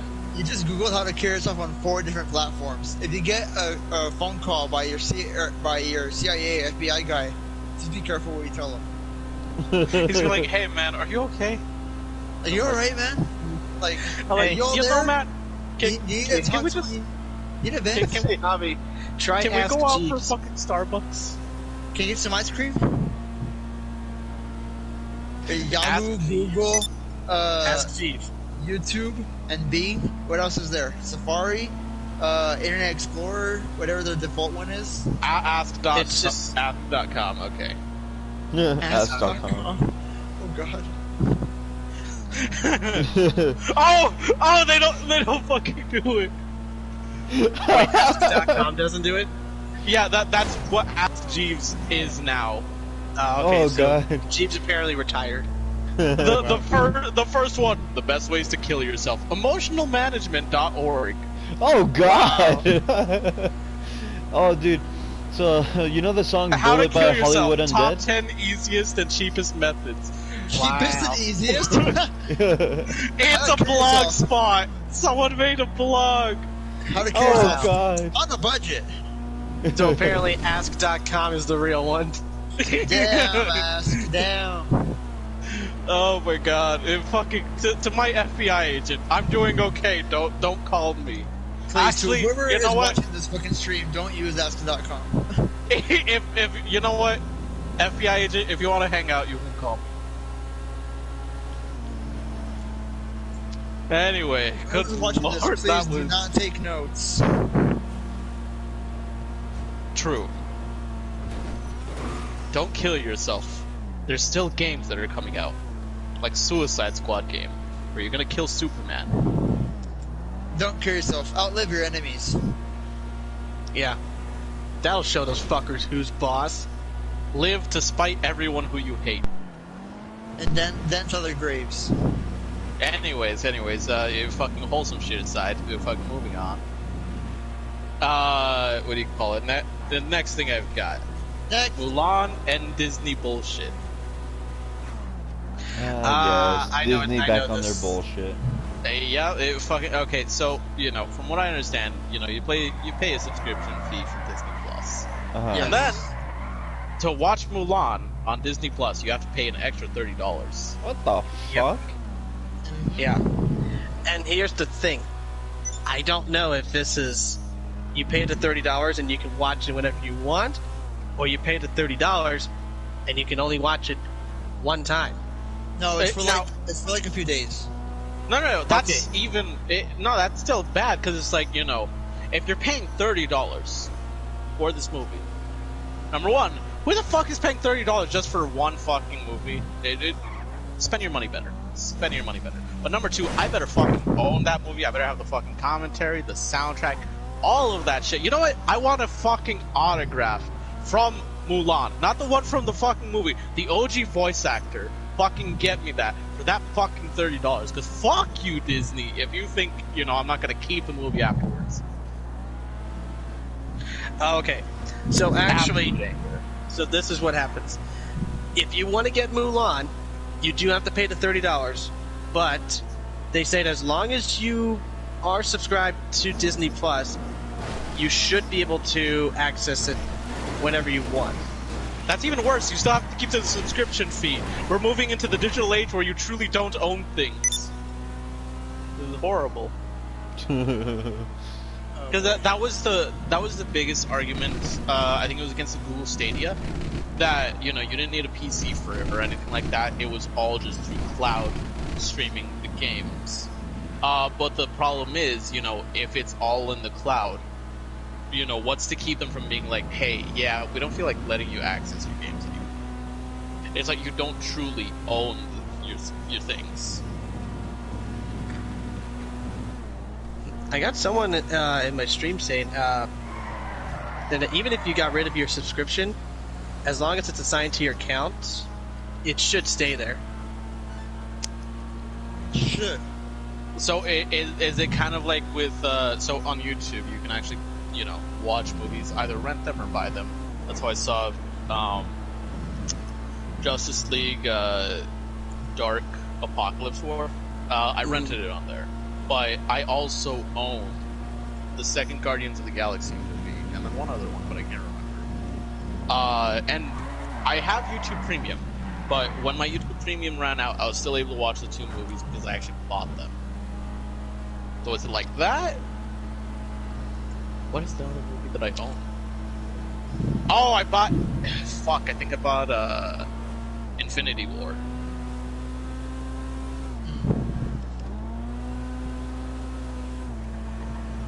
Yeah, Fractured Stress on Danny's Twitch said, yeah, same concept. Okay, same concept. Alright, thank you. Thanks for the clarification there. Okay. That's fair enough, I guess, Disney. Fair enough. Well, because I heard that the reason why it's such a high price is because Disney's barely making any profit from the actual movies since they never got the theatrical release.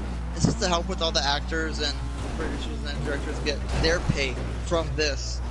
I'm pretty sure Disney made it with the subscriptions, but since they got no theatrical release, it won't be like box office numbers, obviously.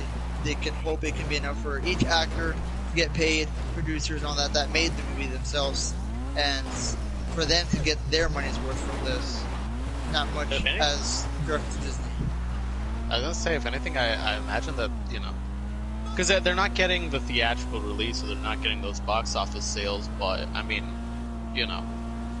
they can probably track the users that, subscribe specifically for that movie, or who just bought the movie in general on Disney Plus, without it being such a high price point.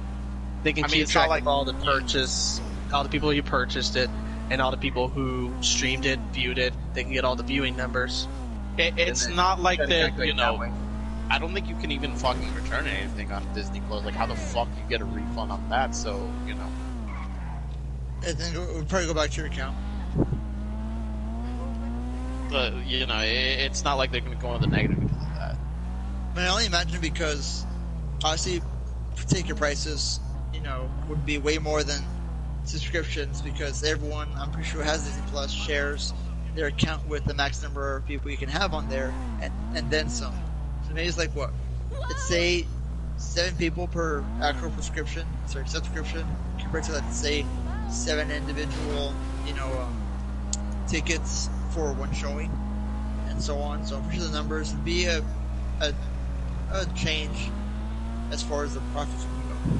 What they would be, at least. I mean, maybe Ricky, fucking, any of these, you guys would know better than I. What is local movie ticket prices, or what do you guys think? Kind of Okay, right now for like regular, and then there's 3D, and then there's the real D3D. Just hit me with the regular. Isn't it like It's been so long, I don't fucking remember. Last time I went to the movies, it was like $9-10, and then after 6 p.m. the prices dropped to like $6. Okay, Oh wait, no, or reverse, or is it reverse? I think it's only like seniors get the $6, $7 price. Everywhere else, like AMC in Tinseltown, it's about $9. And that's for the base ticket price. I've seen $10 for adults. Yeah, that sounds about right. Like $9-10, and then like fucking 3D is like 13, and real is like about 15 and 17. Yeah. And that's like the main theaters, like actual AMC and Tinseltown, not like the dollar movies and stuff. But yeah, it's around. Yeah. We'll say about $10. We'll average at $10. Okay. Solid. All right, so that they can definitely pull a lot of money from that.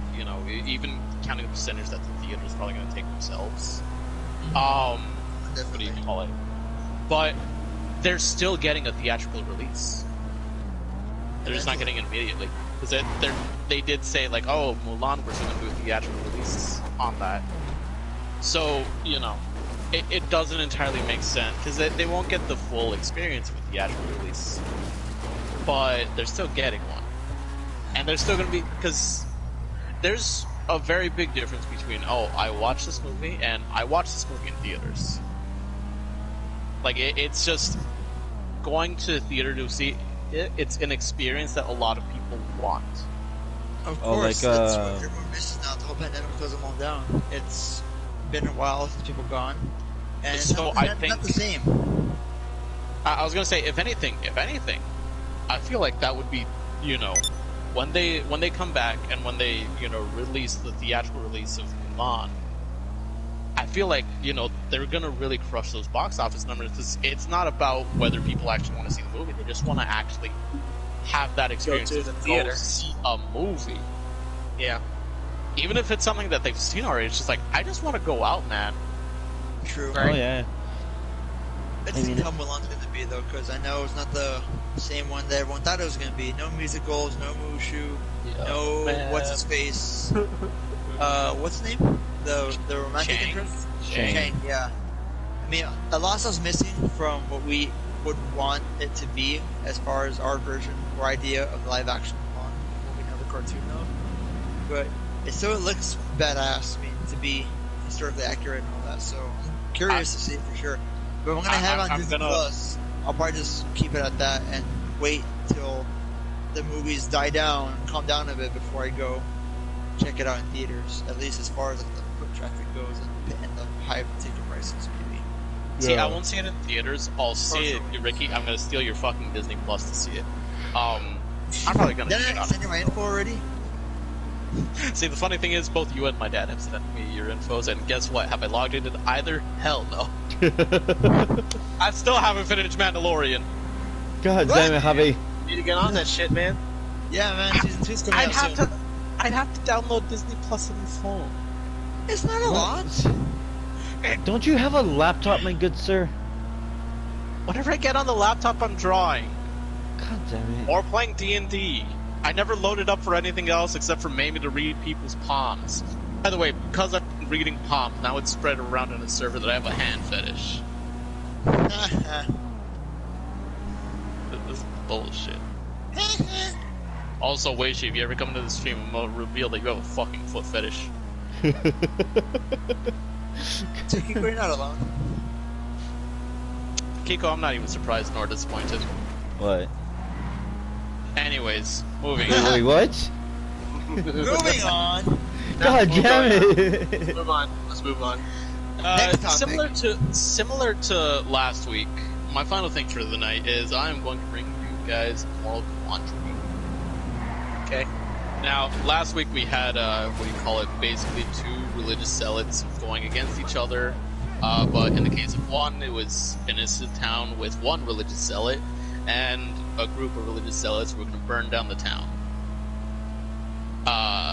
Anyway, this week, I present to you a man who, his family is sick and dying. Now, you know. Whoa. The sound cut out there for me for a second. Lord.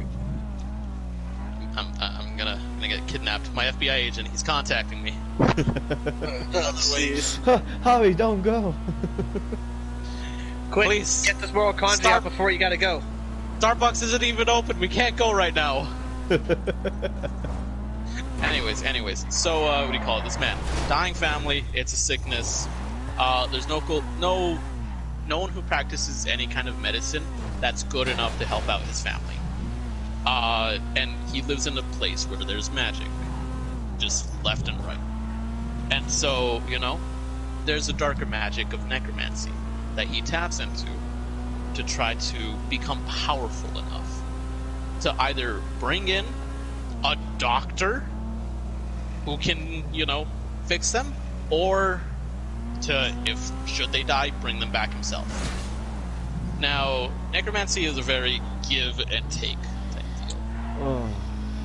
Yep. And the take, or rather the give, is the life of other people. And so, you know, in his quest to try to bring in doctors, he needs human sacrifices. So he kills a father and 2 children. Now, you know, he's like, you know, who cares about them? They're nobles anyways, and they were dicks. Whatever, it's fine. But, you know, man just killed an innocent man and his 2 children. he brings in you three fuckers. Now, none of you are fucking doctors. Just take a look at Kiko's foot and how none of us know what to do with it. Obviously, not doctors. And when he realizes this, he's like, well, fuck, guess I'm gonna have to fucking go prepare for the inevitable of my family's gonna die. But I've got you three stuck here. Okay, I'm gonna frame you for my crime. Deuces. He pieces out. Now, you three are gonna get framed for his crime, but you managed to escape. And you're tracking him down. Now, in your tracking of him down, you go to his home, accidentally kill his family yourselves, and then eventually you track him down, and you find him dead. Now, after fucking around with the body a bit, as you do, you accidentally bring him back to life. And now I bring to you your choice. You know, he tells you his life story and why he did all of these things. And also the part where you heavily contributed in accidentally killing his family, putting them in the ground yourselves. And he gives you an offer. You know, help him out, help him bring back his family. And should you guys ever die once, he'll bring you back one time. Should you die in the future, he'll need you guys to do more jobs to, you know, bring you back again. But he is promising you a one-time, he'll bring you back. Now, you can either A, take this deal, B, put him in the ground, because technically he is the child killer. And he's shown that he's willing to kill for his family, you know, willy-nilly. Or C, you could just walk away from this situation entirely. Okay. Well, I don't want to be. I was gonna say I don't want to be brought back to life, especially because you're in a strange world of magic. You don't know anyone or anything here. I was gonna base my decision on the fact that he brought us into this world, and he was about to frame us for the murders that he committed. Now, we may have killed his family, but he was basically willing to throw us under the bus for crimes that we didn't commit. Now, we may have accidentally killed his family, but, you know, it doesn't matter who killed whom, but... Crimes that he committed in search of doctors. Which, if you think about it, you know, that doctor that would have helped out his family, probably could have helped out anyone that had his family's illness that was obviously terminal. Mm-hmm. But, you know, didn't end up bringing in doctors, brought in you chuckle fucks instead. But the intention was for doctors. Mm-hmm. Fuck it. Fine. Ricky, you go and kill him? Yeah. Like, I get his intentions, but he's still shown more negative, like, traits and aspects of what he says he cares for his family and all, but throw people under the bus like that, again, not cool. Still kill another father and two kids. Like, he's putting his lives above others, where he can probably sacrifice more than he even would like to admit, or put many others at risk and danger. Just, if they die, that was their time, you'll die and go with them later on. Hell, if they're dead and we kill you again, you'll be reunited with the family again, so fuck it, go with them now. Plus, he wasn't even willing to, like, fess up to his own mistakes. He wasn't willing to pay the crimes himself. He was willing to put the blame on other people rather than be like, yeah, I fucked up. Like, come on, man. That's your fault. Kiko? Like, if I... You know, I would say, you know, kill the dude because of, like, all of it, because of all that he's done and how quick this person's willing to, you know, throw all of us under the bus just so he can get away scot-free. I really, like, I'm going with that answer, but, like, everything else has their own twist depending on how it goes. Like, you said one of the options is he offers you a deal where you get revived once more, and if you survive it, like, into the future, that he'll call upon to you for more jobs. Yeah, Let's- or just like, yeah, you owe me one for another time if I have to bring it back.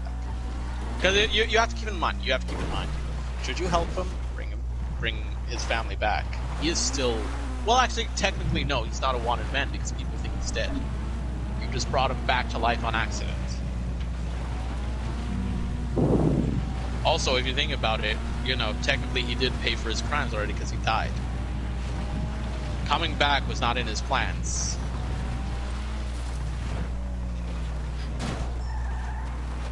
I was gonna say, I just like put him back the way he was and kill him again. I was gonna Oh, ask, sorry, man. with They the need to power. wake you up. You can go back to, your dirt nap. Go back to the normal sleep. I was gonna go ahead and ask if someone reincarnates you through necromancy or whatever. Do they have control of you, or do you have No, that free will? the way that he's bringing you back, you have complete free will of yourself. He's just basically creating another body for your soul to move into. But you owe him a favor, basically.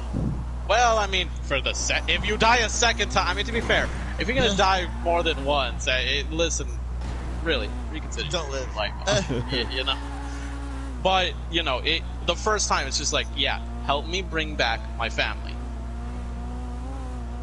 No, I just say kill him because of my first reason, and the fact that since he was already dead, and just put him back the way he was, and, everything will just even out then. Oh, sorry, you were dead, but you're alive now, so sorry about that. You can go back to being dead again. Shoot him in the Also, face. here's an interesting point. If you kill him, or if you don't kill him, who's to say that he won't try to hunt you down since you killed his family? I mean, you're also bringing them back. Now they can all be dead. Like, if you think about it, if you want to use defense for yourself, they were already going to die, and the reason that he was, amassing all the power initially is because he expected them to die, and he was just getting ready to bring them back. You just expedited the process, and then someone else came in and expedited his own death. Right. So, But that doesn't. But that still doesn't exactly excuse the fact that he had to murder three innocent people, just to try to bring people to life to cure his family. So he basically killed someone else's family to save his own family. Like, that's still pretty fucked up. Unless that doctor would have brought back those three people, then okay. That way it's, at the end, scot-free. Like, okay, you're gonna be dead for a moment while I use your death for a doctor to cure my family and then bring you guys back. But no, like, those deaths had to stay permanent because of his family's, illness and whatnot. Well, I mean, technically, if you really think about it, he probably could have brought those three, or had you guys bring those three people back as well. Could have, but we didn't know that. I mean, you're bringing back people from the dead. None of you have brought up the fact, like, well, why don't you just bring back those people so that, so whatever crime you committed, you're cleared of it. But, Wait, hold on. So you said we brought back life, right? Like, we brought back life to accident? Yes. Now, how you did it, you didn't do it of your own volition. You were playing around with a fucking coin that can bring people back to life. See, I was just trying to figure that out. Kill it was him, attuned to him. and go bring back the other three people that he killed. Well, okay, so the reason that he was able to come back is his soul was trapped in a fucking meat jar that was nearby. Now, had you guys not touched anything and had not looked for him, when the meat jar popped, he would have still died because he was crushed under a rock. Hello, skids for days. Okay, so he would have been screwed anyway. Yeah, but since you guys seeked him out and you pulled his body out of the rubble, you basically, had you not messed with the body any further, he would have come back, you guys wouldn't have known shit. Okay. But since you continue to fuck around with the body, you expedited the process of bringing him back. And now there's people who, the three of you who are at the site. You guys know he's alive. Kill him, put him back the way he was. Just back to death. Ricky is really sticking to the kill. Daniel is sticking with kill. Yeah, Because even if you do keep him alive, and let's say we try to do the moral right thing and try to convict him of his crimes, even if we go that route, you know, like we try to be like, listen, we weren't the ones who killed his family, or he killed. I mean, he did kill his family, though. Okay. What I meant to say was, he killed these other 3 people. So, like, don't try to blame that shit on us. He's still guilty. I mean, but to be fair, he tried putting the blame on you in that he dressed you up in his own clothes, and he's like, he'll make a fine Vex, and then he left. You guys clearly aren't Vex, and you were just questioned, hey, do you know a Vex? And you're like, who the fuck is Vex? And I'm like, alright, take him in for questioning. I mean, Details, just fucking kill the guy. Yeah. Sorry, man. Hey, Kiko, you locking in to kill the guy? Kill the guy. Yeah. Alright. What about you? Well, time for me to explain where this comes from. This was the entirety of Season 1 of Isekai Quest. It was all predicated on this motherfucker brought us here. We didn't know why he brought us here. We eventually found out and we actually killed his family. And when we found him, he was already fucking dead, so we kept fucking around with the body and looking for more loot, and then we accidentally brought him back, and then he gave us a deal. Now, Ricky's fucking choice is really ironic, because in the game, Ricky actually helped us bring his family back. And technically, should Ricky die in Isekai Quest, you have a fucking meat jar where you will come back. Interesting.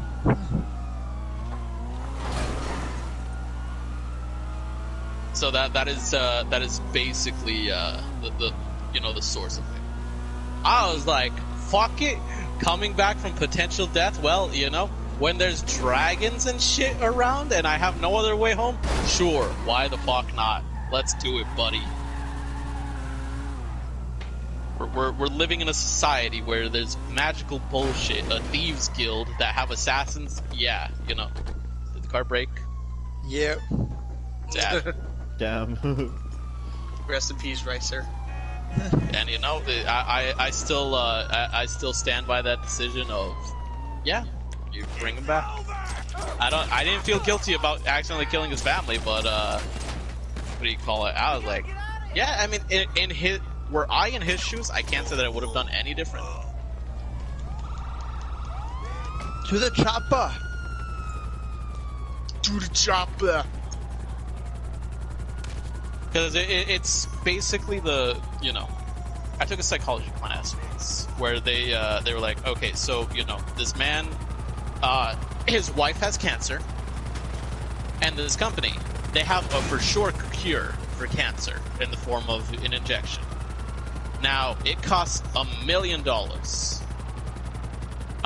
do you call it? It's something that they're mass producing, but they, you don't know anything about the cost or how much their supply is.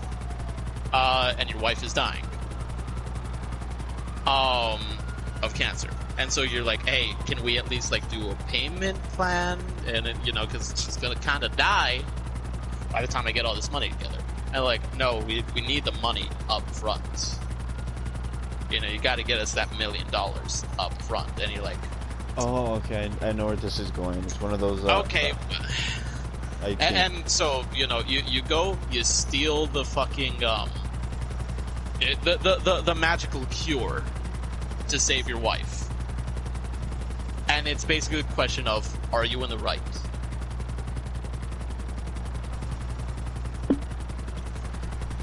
I get that.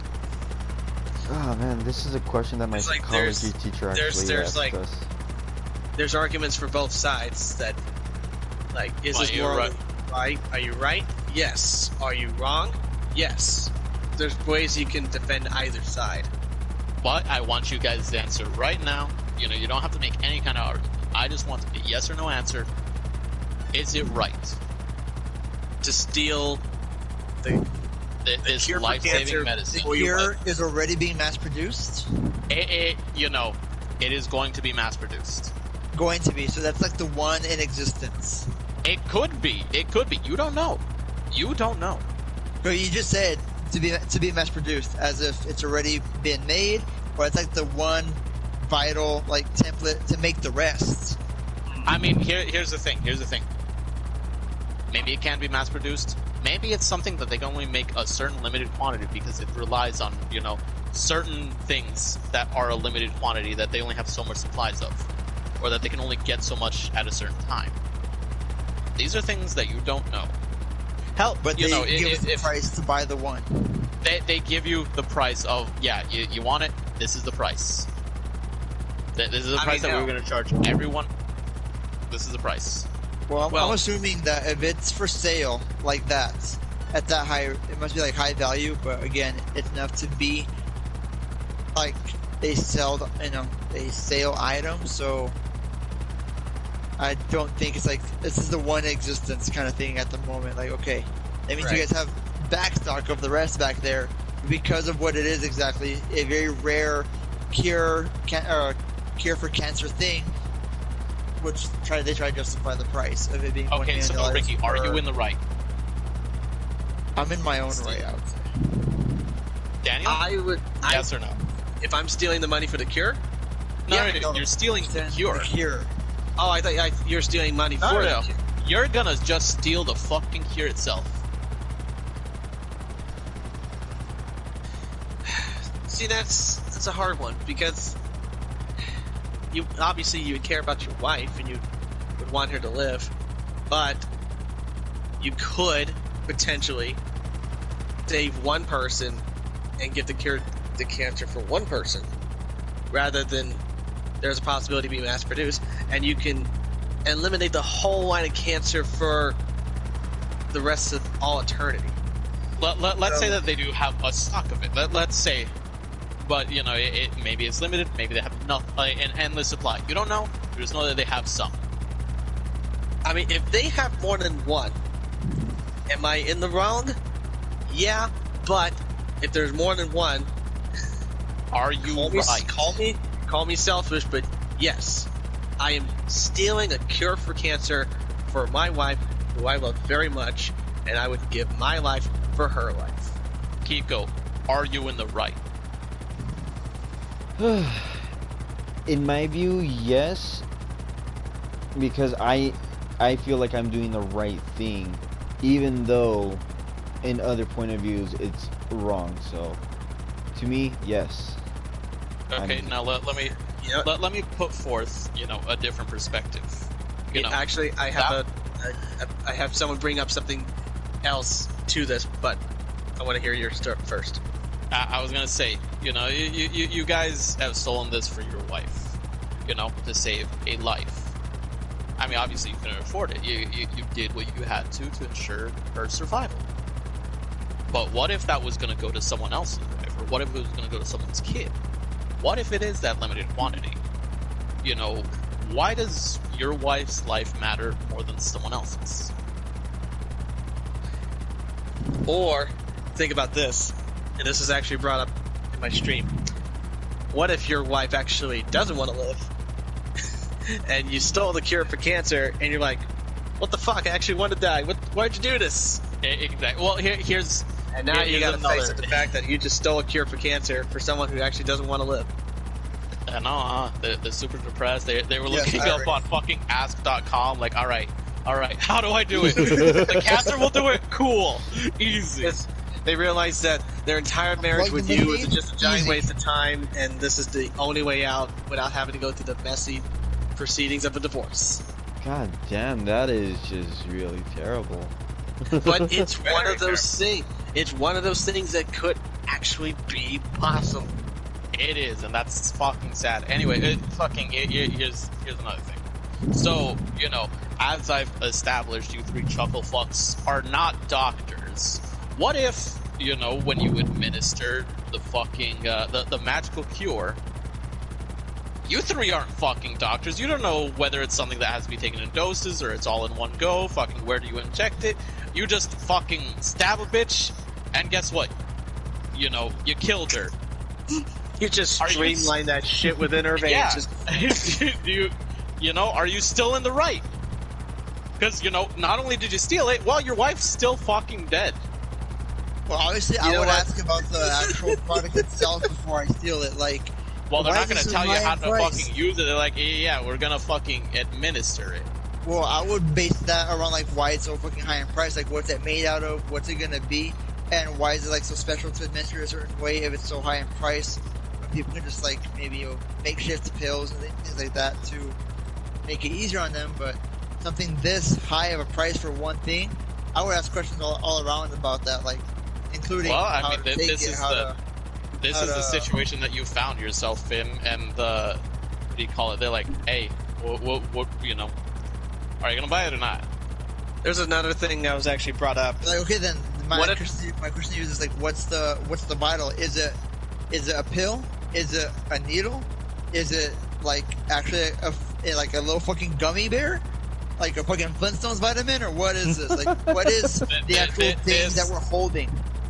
You know, I when I talked about this in my fucking psychology class, it was a needle, or at least we assumed it was a fucking needle. So it was, you know, so like it was in a syringe. Syringe. Here's something else that was brought up. What if it had an ingredient that your wife was allergic to, and then she has an allergic reaction? and Okay, she these what either- ifs are getting out of control. I'm trying to answer how I these mean, direct things. that's still that is the thing. You know, there are I all these think- what ifs of you do not know. Personally, I think I'd be like, I was in the right. I feel was in like the right. Well, I'm before I just did drinking the myself feeling, to depression every I would night. ask all these questions beforehand because I'm just gonna just say yes to a fucking $1 million syringe. I'm like, hold the fuck up now. Well, I know I that. would get clarity about why this little syringe is $1 million fucking dollars and get more details about like if it's administered a certain way, if the fucking ingredients are toxic to people, but not everybody. Because that shit has avocado in it, I will die. I mean, trust me, dude. I'm the same way. But I know in psychology class, they're not going to give all these what if points at first. They're just No, going to, you know, it's That's what I hate about these broad fucking questions. It's like all these open-ended shit. they did the same shit in philosophy too. You know, but this goes back to, you know, you guys were willing to steal this and do this, what you consider to be right. Then isn't what Vex did right technically in his own mind as well? Who did we kill in the process? I mean, you potentially killed someone else. Potentially. Now, you said he actually did. You said potentially. You're just, I mean, you're in his case, what here's the thing. happened Here's the and what thing. could happen. No. It is fucking the same thing of if you took it, you potentially killed one person. In his case, to save 3 lives, he took 3 other lives. Still different actual outcomes. Like, we're stealing one product, causing no harm to other people in the process of stealing one. Like, I'm not killing a security guard or nothing. I'm not stabbing the night guard who was locking the door for some shit. Nothing like that. Just Well, you know, what if you have to took it. stab the night guard? If it takes a life, then I wouldn't make it even with my wife. Like, I would ask her, hey, this is the option. What do you think? I'd probably just get her opinion on it in the first place. Like, hey, do you want to live and go through with this so I can make this happen? Or just not? Like, I'd probably ask her opinion from the very get-go, actually, because before you just again, start it wouldn't be acting on worth it. impulse. It wouldn't be worth it if she felt otherwise through the entire thing. Well, what if she's like, you know, I'm kind of dying of cancer. If you gotta kill a bitch, you gotta kill a bitch. What if that's her opinion on it? Just kill one. I can see where she thinks an eye for an eye, one for one. But it's gonna be all that work where like you're gonna be alive, but I'm a murderer, now a convict in jail and prison. Like, is that gonna be the quality of life she wants to deal with afterwards? Probably not. Just saying. I mean, you know, if you think about it, you're already not dealing with a great quality of life having to fucking treat the cancer. But you're still living, I'd say, like a more, not less in danger, but correct life with your loved ones and everyone still around you than have your fucking husband in jail, a murderer, and then you can't even see, like, you're gonna be alive and then, like, with what? Let's know what you had before. I mean, that's only if you get caught, my dude.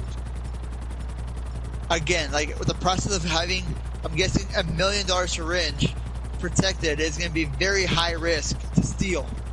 So even I doubt the fact that I would choose to steal it, the fact that I'd actually be able to, or go through with it. Like, would I want to?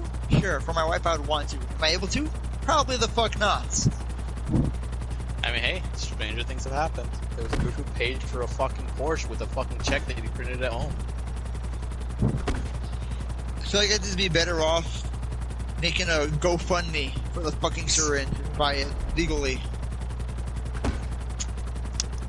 Like, hey guys, get this. There's a cure for cancer. And my wife, who's dying of cancer, could be the first one to be cured from this. Help me raise a GoFundMe of $1 million for the one fucking syringe it costs. Ricky, literally everyone in the comment would be like, fuck your wife, my wife has cancer. And then they'll start their own GoFundMe. We go fucking raid this hospital like we raided Area 51. And buy the syringe. Let's not make it so fucking expensive. Man, there's gonna be dudes in the comments calling you a fucking nerd like, nah, man, we're gonna go steal that shit ourselves. Or fucking boycott big pharmaceuticals and their idea of profit. Just make it fucking cheap. Like, we all know that. How do you fucking boycott $1 million syringe of something you definitely need? Because it's definitely gonna. You see, the people who can afford that, they're gonna be like, alright, sure. The reason people, the commenting saying that they're not gonna buy it, they'll just probably go steal it. Just go make the mass quantity available, per se, to everyone by whoever steals it. Let them make more, and then not sell them because everyone's stealing them either way. They're talking about a product that, yes, everyone does need, but no one can really afford. Big fucking irony, because that's literally like the world right now. Like insulin. I mean, that's how it is with fucking everything. Not everyone can afford what they need. Insulin. I mean, just take a look at the fucking homeless people who can't afford food. You do what you can to survive. So you're gonna you're saying that I'm gonna actually GoFundMe for the $1 million syringe. That's gonna cause an outrage for people to go steal it. Yet things like before, no, like they're not gonna fucking go outrage and actually steal it. No, they're gonna fucking flame you in the comments. That's what I'm saying. Well, that's the fucking internet. They flame you for literally anything. Like that's nothing new. You're not gonna look. I'm saying that you're probably not gonna get that fucking million, because other people are gonna have the same idea. Well, then, as long as it hasn't been done before, then it doesn't hurt to try and actually try. I would say a more morally correct way and legal way to get the money, because yeah, it's a high amount of money. Like saying, hey guys, I'm in the unfortunate boat that my wife has cancer. This is the cure. This is how much it costs. Can you help me out? Pretty sure anyone else who knows what that person's been through would help out because they were in the same boat, vice versa, and then everyone can help out each other. That's the idea if we were all unison and care for humanity, but no, of course no one does. We all selfish bitches. We're gonna just fucking be materialistic. Nah, fuck that. You're a nerd. Ricky, or no, Daniel, you had the big brain idea. You're over here trying to rob a bank for that shit. Big brain. You were trying to steal the money. Possible. He didn't get his ass shot in that process. I mean, shit, we're talking about, oh yeah, just go fucking steal a magical cure. Listen, I would totally fucking go attempt it. Would I die in the process? Maybe. I'd go try. Do I consider myself in this right? You're goddamn right I do. Yeah, I was willing to go actually steal the money for the cure. Fucking the $1 million syringe. I was willing to go steal the money for the syringe for cancer to cure my wife. And even if she doesn't want the cure, I'd be like, alright, well, you know what, bitch? We're gonna go on a fucking spending spree. We're gonna live it up. Why not? You have the fucking money. See, Daniel wins either way. He's got fucking money. Is he right? Maybe, but he's got the fucking money for it. You assume he gets away with it, though. Like, you assume that he just keeps it all. Oh, don't worry, I'll get away with it. No one even knows I'm there. Bullshit, you get away with that, because no one steals that much. Like, that's fucking easy. Bull fucking shit you do. Daniel, you and I, we're gonna do it. Like, this is a psychology and all this, my ass, because I'm talking about the realm of realism here. That is not fucking realistic at all. Ricky, get your fucking realism out of here. What the fuck is the point of psychology then? These damn questions. Fuck you. The point of psychology is to figure out morality, you dumb fuck. Well, that is. I make a GoFundMe for the wife and see if I can raise the money myself, legally and morally correct. Fuck you. Steal this and that, man. Go rape a baby or something. You want to go for $1 million? Jesus Christ. Hang on, where's the island?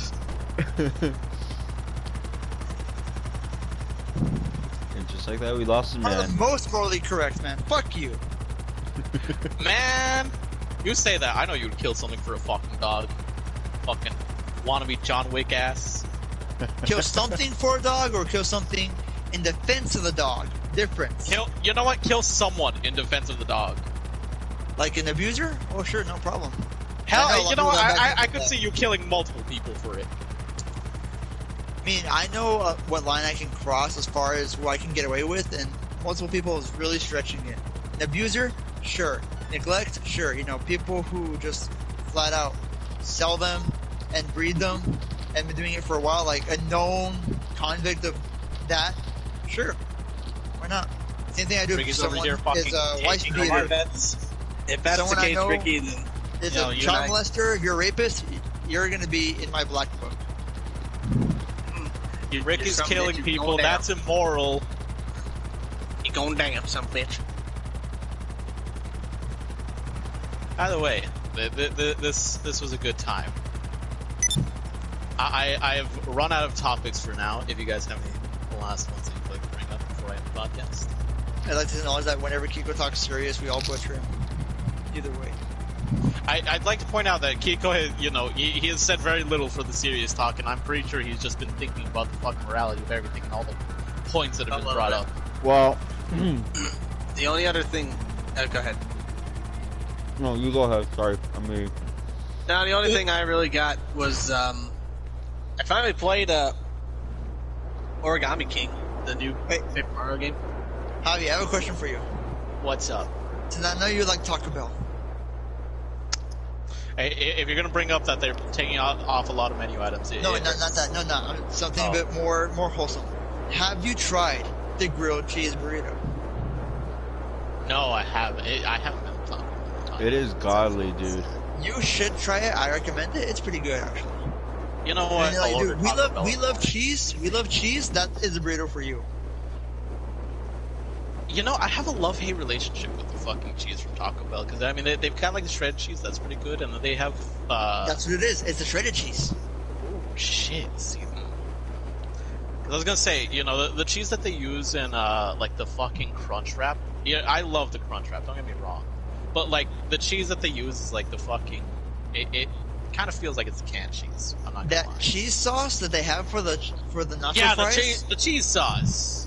There you go. It's like that. I'm not a big love fan that, of though. the cheese sauce. I love the nacho fries cheese sauce because whenever I order nacho fries when they're available, I feel like, hey, the fuck is it? Like, the cup's not even half full. Give me more sauce, bitch. Stop trying to half-ass me on the cheese. I need a full cup of cheese sauce for my fries, motherfuckers. See, that's how I am with the sauce over at fucking Cane's. But see, honestly, I don't even really like the fucking Cane's. Fantastic. I have not tried Cane's. I really recommend that. But honestly, the nacho fries from fucking Taco Bell, they're not bad. They're not bad. Didn't they stop? But I don't Didn't know. they They discontinue just them? they don't. They're not really special. I don't know. I like them. I get them every time that they're available. I mean, they're just seasoned fries that you dip in nacho cheese. If anything, the thing that where I'm like, hey, I need more cheese sauce for this shit, but I'm also like, I also need a side of sour cream, is when they have the fucking rolled chicken tacos. Yeah, rolled chicken tacos. That's what it was. That's my shit. Oh, dude, I was fucking. They had that in bulk. I was ordering that in bulk. That was. I tried the popcorn chicken that Jack in the Box has. I know there's like a lot of versions of popcorn chicken in particular, but Jack in the Box, they did them justice. But Sonic has some really good popcorn chicken, but Dude, honestly, I actually just ate some of that like when we were streaming.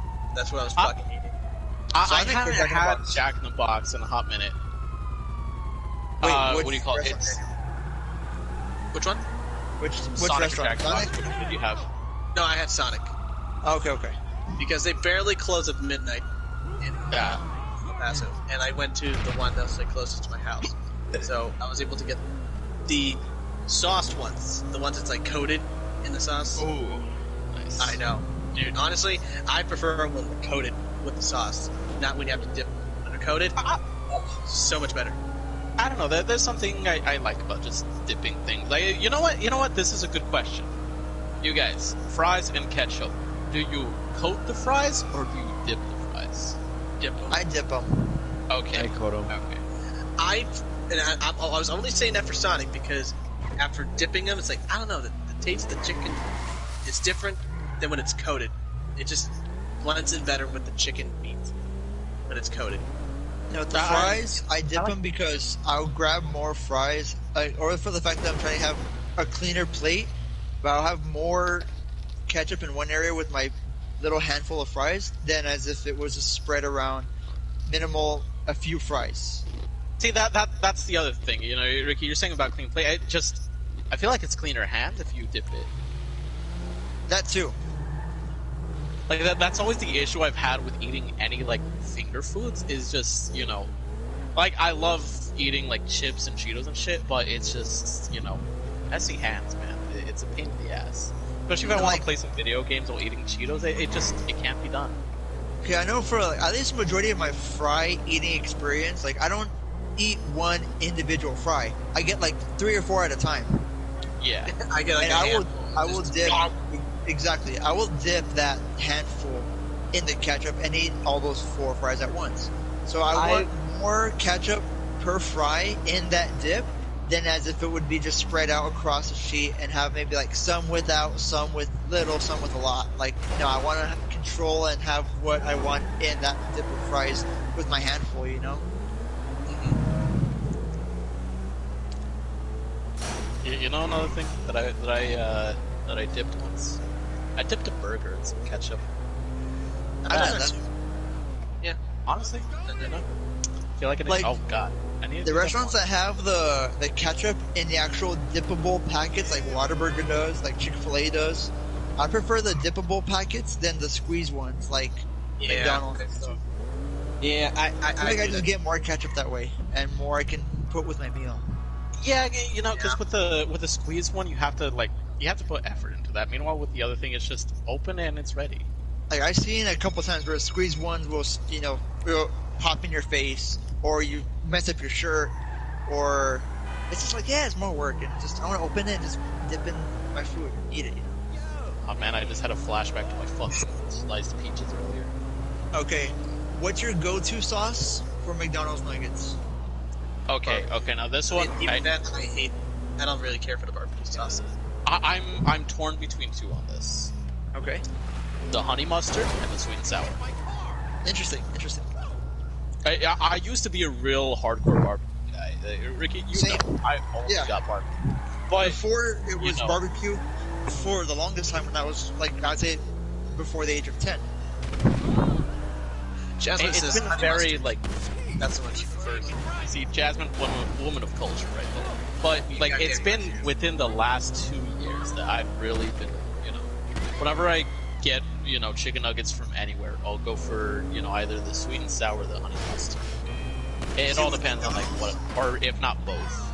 I've had just before, like, just a barbecue. And then from barbecue, I went to their, not honey, the hot mustard. I went to that one for a while. And that was pretty good. Dude, Like, right side. honestly, I've tried the hot mustard. I'm not a fan of it. I liked it, I guess, because I like the tang. But as of recent, like, for the past, I think, couple of months now, I got their buffalo and ranch sauce. And together, like, just those nuggets together with those sauces, like, I just fucking got addicted for a while. You know, I I can. get those for I lunch. can. And You then- said buffalo and ranch together, right? Yes, buffalo and ranch from McDonald's together. The nuggets, it goes together. I like it a lot, actually. I can understand that. Now, you know, I'm not a fan of, you know, usually buffalo, and I'm also not a fan of ranch at all. But that makes sense because, so as a dude who, back when I worked at Baskin Robbins, me, Charles, and Carlos all the time would go out to fucking Buffalo Wild Wings, and they always serve it with a side of ranch because, what do you call it? You know, in addition to being generally a good side for wings, it also helps with the fucking spiciness factor, which I found out. Of course. The good way and the hard way of having a really fucking spicy ass wing, and you know, I hate ranch, but I was like, fuck it, no, drink the ranch, drink the fucking ranch. What can the best mechanic in LS do for you? So, you know, the combination was already there. Ricky, you're essentially making fucking, you know, buffalo wings out of McDonald's chicken nuggets. But get this, the buffalo sauce in particular from McDonald's I mean, it's not the same sauce like other buffalo sauces and shops have, or wings places Yeah. have. But I mean, it's like, you can have it by itself, and it's barely, I would call it noticeably spicy. It's more tangy yeah, than they, spicy as far as buffalo sauces go. they gotta I make know it fucking for the hot. mainstream. That's how I would describe the McDonald's barbecue sauce. Like it's definitely tangy, almost like sweeter, because there are better places. It's a tangy better sweet. barbecue sauce. The McDonald's sweet and sour is more of the sweet and sour. The McDonald's Oh, Buffalo that. is a spice with tang, but not as much as you would think, because I know Buffalo can be real fucking hot, and most of them really are, like Wingstop, Wing Daddies. They're really fucking hot as their Buffalo sauces go, from what I've experienced. I feel like Not that bad, and with the ranch, it goes pretty good together. Like, I thought, as far as nuggets go, wouldn't be as ideal, but together, I fucking love them. hang on. Speaking of wings, what's you guys' favorite place to go for wings? Wingstop. Daniel? Wingstop. I like Wingstop, but the problem is the one that's closest to my work. There's so much construction, I don't go there because like the way that they're working on the road, it's so hard to get into now. It's like I don't even bother trying to get No! Fuck you, FBI guy. Leave me alone. I just saw an ad for Taco Bell's grilled cheese burrito. On Snapchat, of all places. I will still do Wingstop if I can. I can't really do the Wingstop by my workplace anymore because of that shit. But I'll still do it. Keiko, where do you get your wings from? Preferred Wingstop. place. Wingstop. Wingstop. Okay, so the three of you guys, Wingstop. I'm gonna come to you with a very contrarian opinion. Hang on. Before you say that, I just want to point out, you can't beat 60-cent boneless wings Mondays and Tuesdays at Wingstop. I'm just fucking saying. You can't beat it. I still have to bring my contrarian opinion down. That's fine. I just want to bring something else to the table. That's My favorite wings that I've ever had, and I still stand by this opinion. I've never had a better wing as of yet. Peter Piper Pizza wings. I have Never never, tried had agree to lips there. They're honestly, a lot of people sleep The on Peter flavor- Piper Pizza wings, and The you flavor know, just stands out. it's really good. It was the first time that I had a spicy thing that I enjoyed, and as much as my mouth burned, I just couldn't stop. You know what, Javier? You got someone else agreeing with you. You got Jasmine. She agrees. Hey, Jasmine, you see, absolutely. Hey, I the culprit remember- there. I can't disagree with that because I've actually never had that. I've had the pizza, but I've just never had the wings. She if also you says ever- you get them extra done. That's the way you do it. You ever get a chance, Danny? You ever find yourself a Peter Piper pizza for some fucking reason, or you're just passing by one? Stop in, grab some wings. I would say think- that Peter Piper, I mean, it's not a separate wing establishment like Wing Daddies and Wingstop and all that, but It's Right. not. they're It's noticeably not. good But wings as a side from any pizza joint. Like Chuck E. Cheese, I think has some decent ones that I would go for just for the wings. Peter Piper has, like, I think the best notable side of wings is their pizza. As I far as think- wing yeah. places go, I would say Wingstop. I went to one that's called Wings R Us over in Socorro. They've had good wings and tenders all around, and then like Wing Daddies and other stuff like that. Yeah. The one I don't like that my least experience from was Buffalo Wild Wings. That's my least favorite. I personally Buffalo- don't mind them. I don't. So I get what I usually get over at Buffalo is I get the fucking Buffalo mac and cheese, and it still comes with the chicken in it, but I also get mac and cheese with that, and that's why I like it. Although we stopped going to Wingstop for a bit, or no, not Wingstop, but Buffalo for a bit, just because one time Carlos asked for a snack, which is I think like 4 wings, and they gave him a small, and he's like, "No, I asked for a snack." The fucking waitress got on his face. She's like, "You asked for a small," and then just walked away. And we're like, "Well, I got what I wanted, so I'm good." Similar. I had well, not that exact thing, but again, when I went, I had shitty, very bad customer service. Like, I asked for this flavor of wings, they gave me entirely the wrong flavor and way over the spice limit than what I had requested.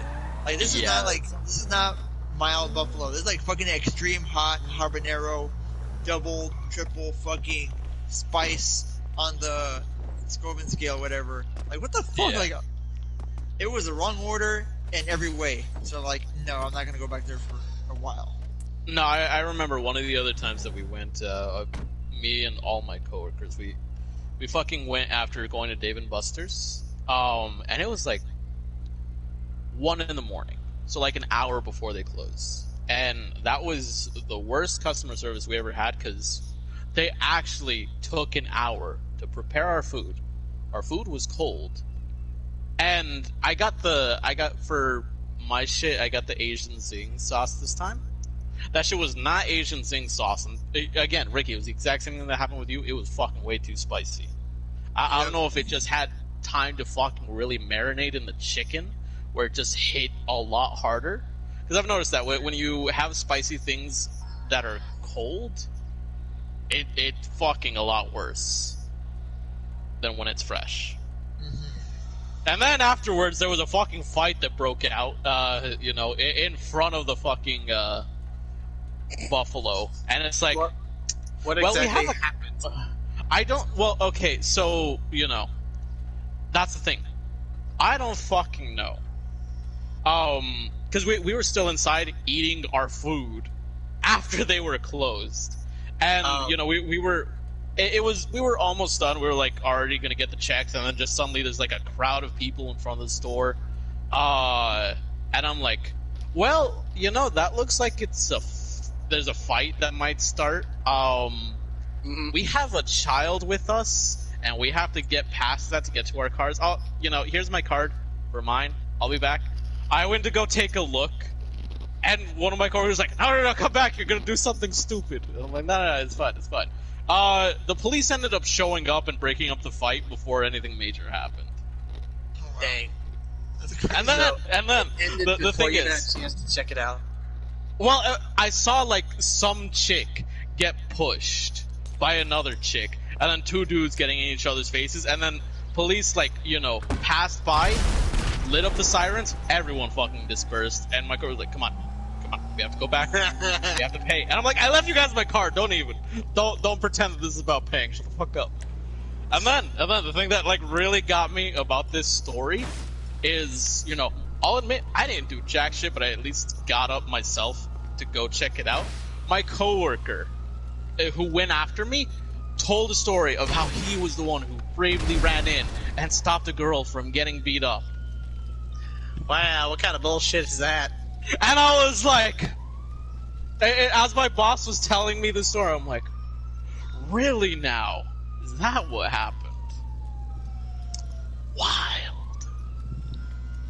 And for the rest of the time that I've known that dude, I've given him shit for that. And he's like, I didn't tell her that. I'm like, bullshit. You always try to make yourself look better in these goddamn stories. And if you ever say why you didn't do this and that, it's because you were wearing the wrong pair of shoes or something. And you should continue calling out on this bullshit. No, I don't work with him anymore. I deleted his fucking number. Oh. So that is my mantra of my coworkers. I enjoy them and I appreciate them. I might make actual friends with them, but for the most part, as soon as I'm not, working with them anymore, like either they get a different job or I do, their number's deleted. We will never speak again. I don't know, that's just my way of doing things. The only one whose number I didn't delete after I stopped working with him is Carlos, but that's also because I lived with him. And we still talk on occasion. Everyone else, I'm like, yeah, no, your number's deleted. I get a call from them on occasion, it's like, Javier, what are you doing? And I'm like, who the fuck is this?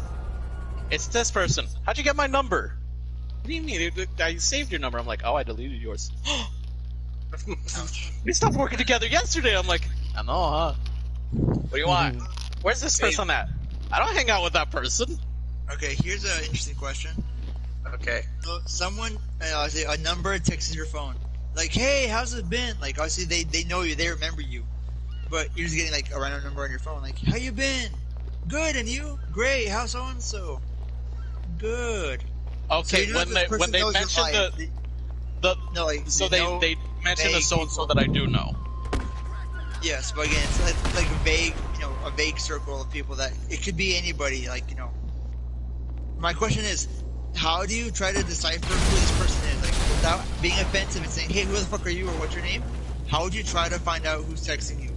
Okay, so I can't be offensive.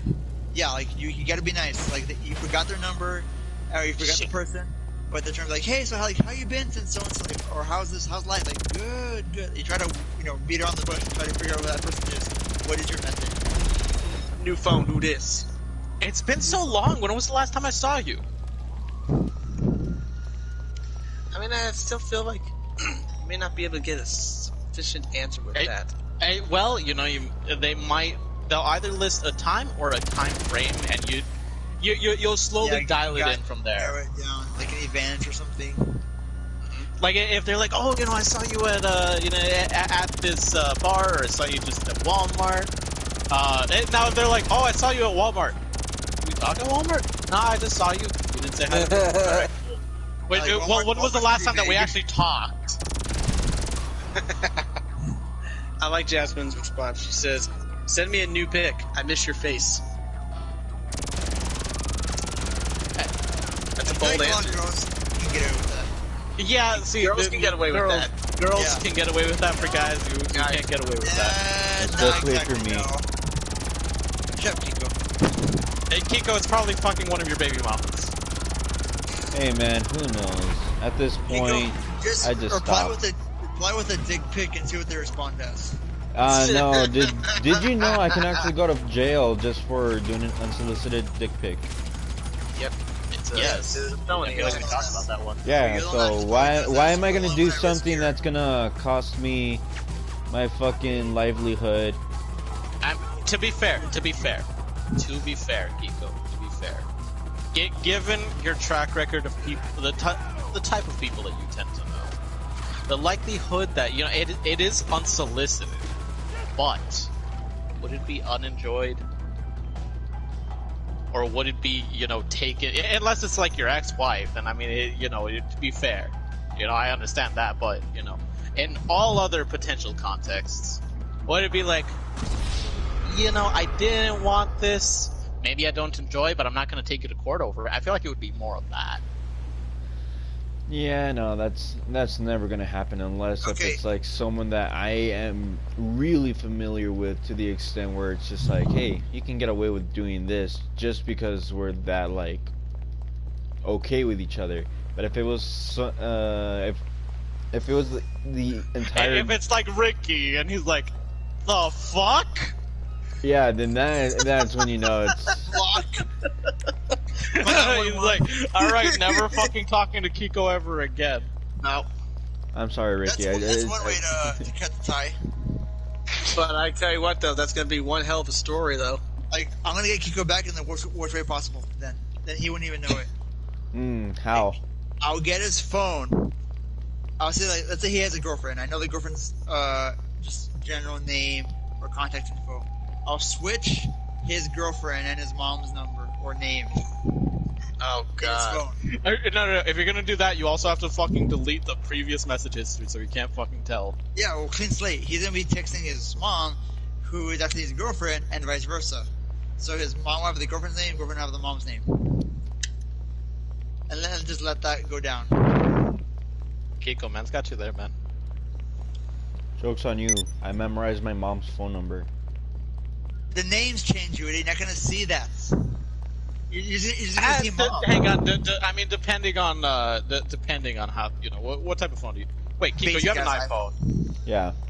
Are you fucking vertical video motherfucker? What? I remember now. It's Fucking an .mov file ass. Motherfucker.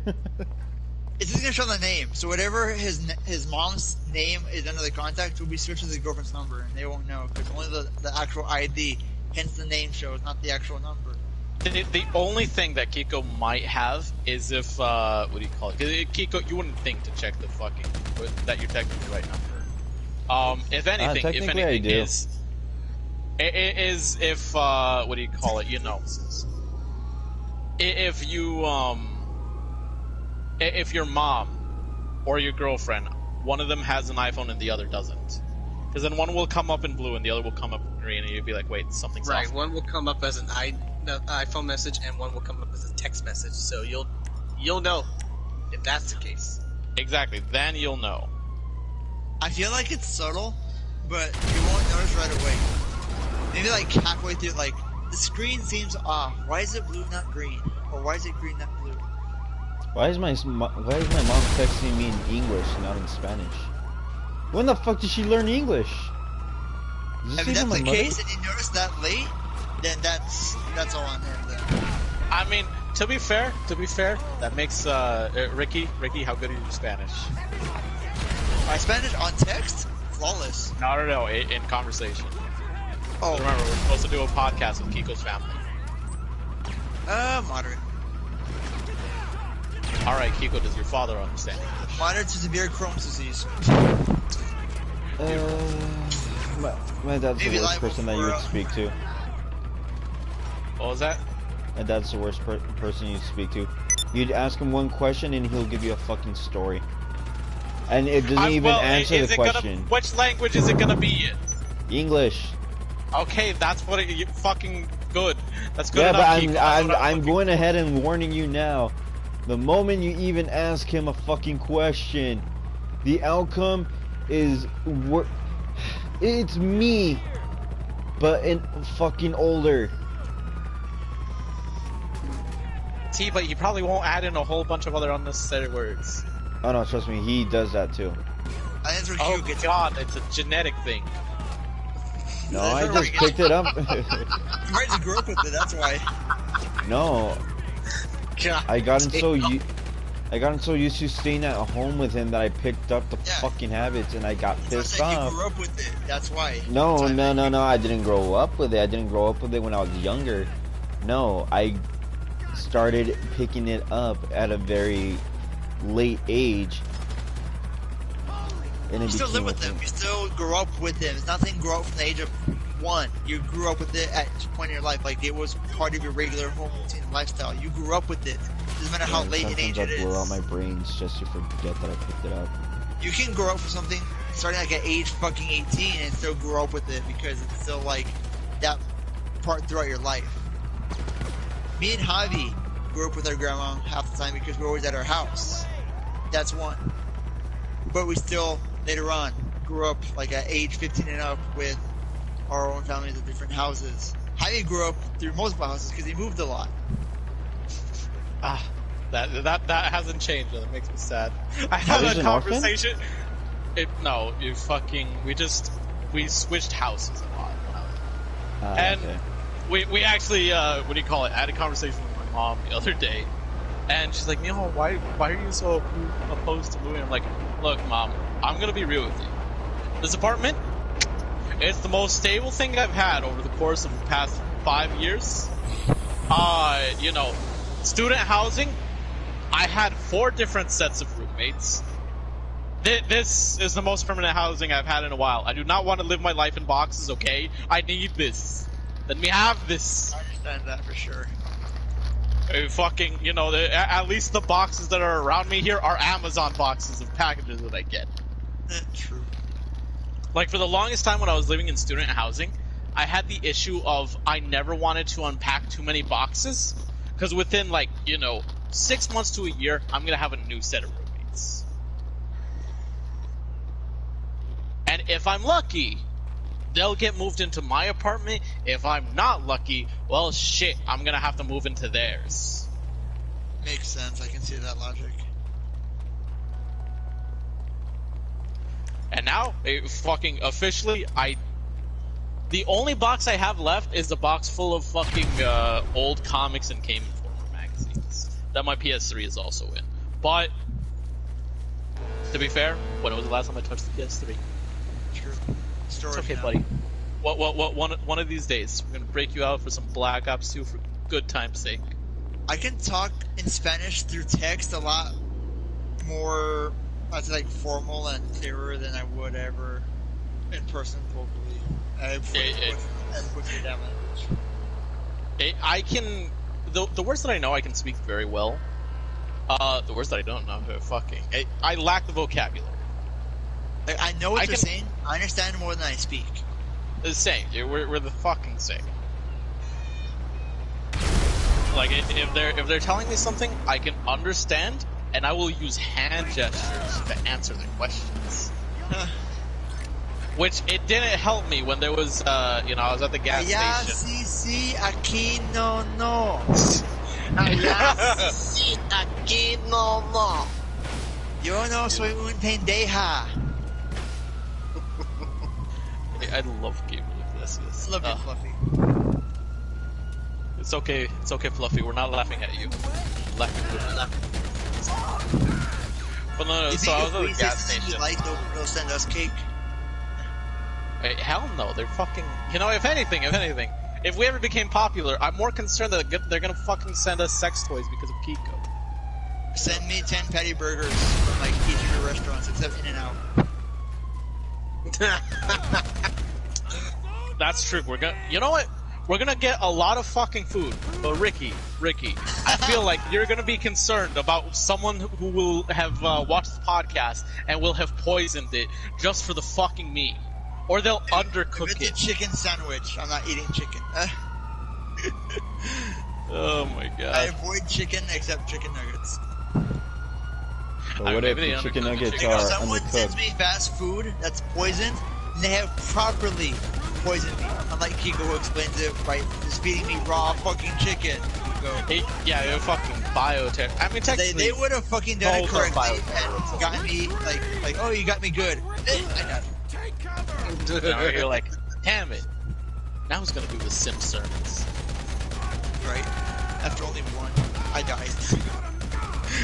Oh god, it's the reverse Jonestown. Instead of your cult poisoning themselves, they poisoned you instead. Yeah. Fuck. For the memes. Wild. 10 patty burger from each every restaurant. One from Arby's, one from Wendy's, one from McDonald's, one from Burger King, one from... You know what, Ricky? This brings up the question: if you get one from McDonald's and it's a 10 patty burger, are you going for the 10th of a pound patties, or are you going for the quarter pound patties? What's more in volume? Quarter pound. Quarter pound. It's Quarter pound. Go big or go home. That reminds me of a fucking a restaurant that released. I think it was a third pound burger to rival the quarter pounder for McDonald's. Ouch. And it flopped. Really? Because people assumed that 1/4 was bigger than 1/3. Really? Since 4 is bigger than 3. Do they not know Ricky, fractions? I mean, to be fair, Ricky, you reminded me of that because you're like, which is bigger between 1/10 and 1/4?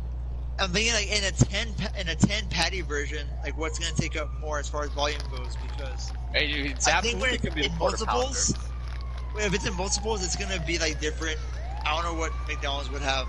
For sure, I don't want lettuce, no onions, no pickles, just the regular patty by itself. But I think in 10 patty mass, it would differ.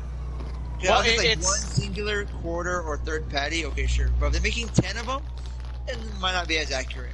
Well, no, it's 10 of either one. You're either getting a 10 pound made out of the quarter pound burgers, or you're getting, or not 10 pound, but a 10 patty 10 out of the quarter pounds, pound. God fucking damn it. If you're getting a 10 patty of the fucking 1/10, it's gonna equal to just slightly less of a pound because, it's the weight of it before it was cooked.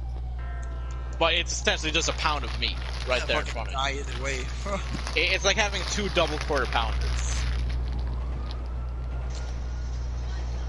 Except just cut out like half of the bread.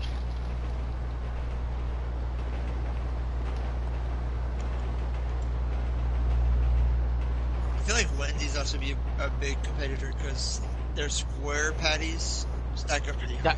That would be interesting. That actually sounds pretty good right now.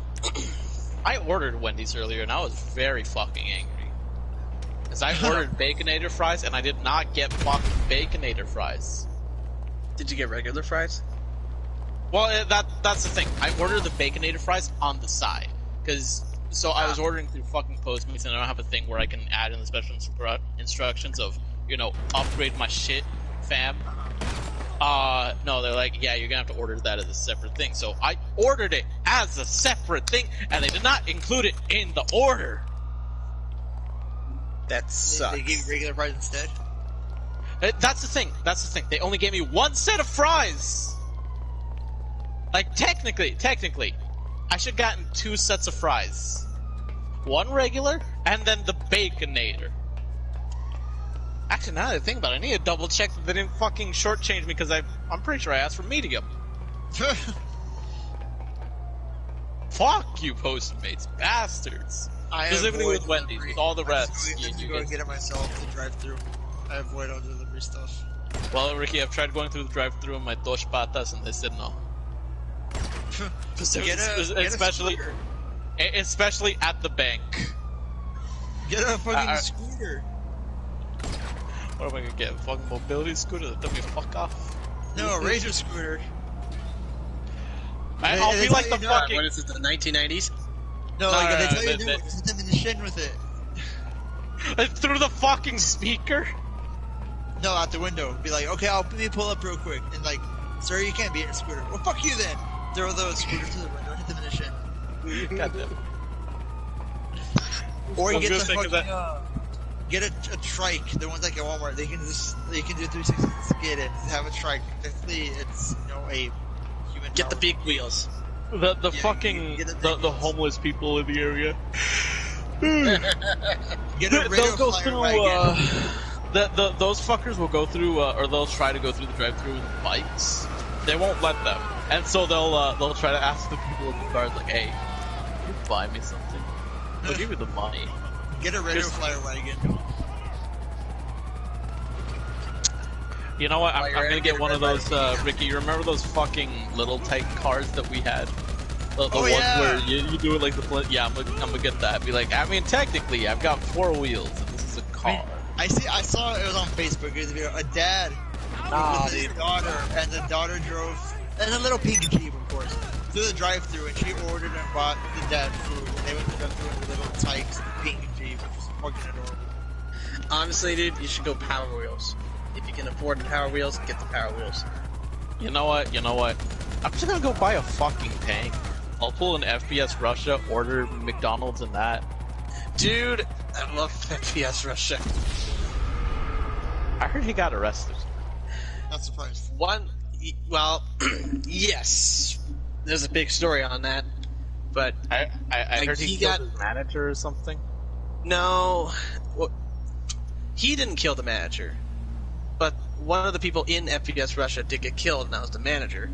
But if you're talking about Kyle, he didn't get arrested. Oh, he did get arrested, but he didn't get arrested for murder. What did he get arrested for? Fucking all of the, most likely illegal firearms? He had a little bit of marijuana on him. And then apparently that was enough for the cop to say, oh, we need to do a warrant to search your house because they've seen his channel. So they know that he has guns. So they basically looked at that little ounce of marijuana he had as a reason to search his house. And they took all of his guns and then they sent him to jail for a few months. Out of all things. Yeah, marijuana. I'm surprised it wasn't for the fucking guns by themselves. I always wondered about the legality of this channel. I don't know. I mean, Because, as far as I know, he'd always had to make sure that there were like people on site, some of the videos that were able to take care. Like if something went down, they could help out with taking care of a wound or anything like that. Well, that's not. I think I was gonna say that's the ownership, because what do you call it? I don't know where he lives, but like when I think I have an idea because he actually said it in the Pink Killer Already podcast they do. There was one thing in particular that he had an issue with Tannerite, which is TNT. Yeah. What do you call it? What do you call it? There was a legality issue with that, because I think he did it once without, a professional on site or some shit. Mm-hmm. Which, I mean, to be honest, you know, the dude knows his shit that he can do it, but he doesn't have, like, the fucking license for that. But, like, you know, man's out there with fucking AA-12 shotguns, dual-wielding them, doing this and that. I feel like, and now, I could be wrong on this. I'm, like, 95% sure that this man had a full auto AK at some point that he fucking shot an Xbox with. Now, you know, as cool as that is, fully auto weaponry is illegal within the U.S. Pretty sure. Which, I mean, that I know that for a fact, but I'm not sure if he did have that in the video. Which that was always something that I wondered. Like, you know, He did have comments about some guns he had. Like, I know the minigun. Cal. No, the minigun he had. Yeah. Turret. That's one controversy because there's one thing about owning one and having it, but I think there's a, like, it's not a law, but it's like something about before you even buy one of those guns wherever he is how you store it away. Like, you have to have a certain amount of space or, like, closet chamber to put that specific gun away in any like household or home. Like, if you want to own it, you need to have this kind of storage for it to put it away, or else you can't even buy it. And someone like had commented about some of his guns, like some are regular, like common compact shotguns, rifles, and pistols. Common can be stored pretty much anywhere.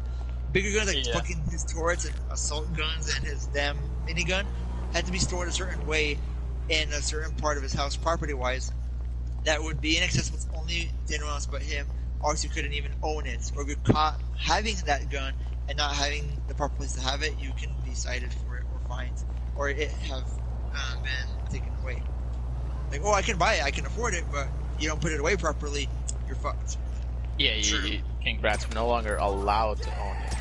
By the way, I am of the opinion of shall not be infringed, meaning, you know, I believe that, you know, if the average American citizen wants to own their own fucking naval fleet, have cannons, just have all of this shit, I am absolutely for it, yes. That kind of power, though. Jesus.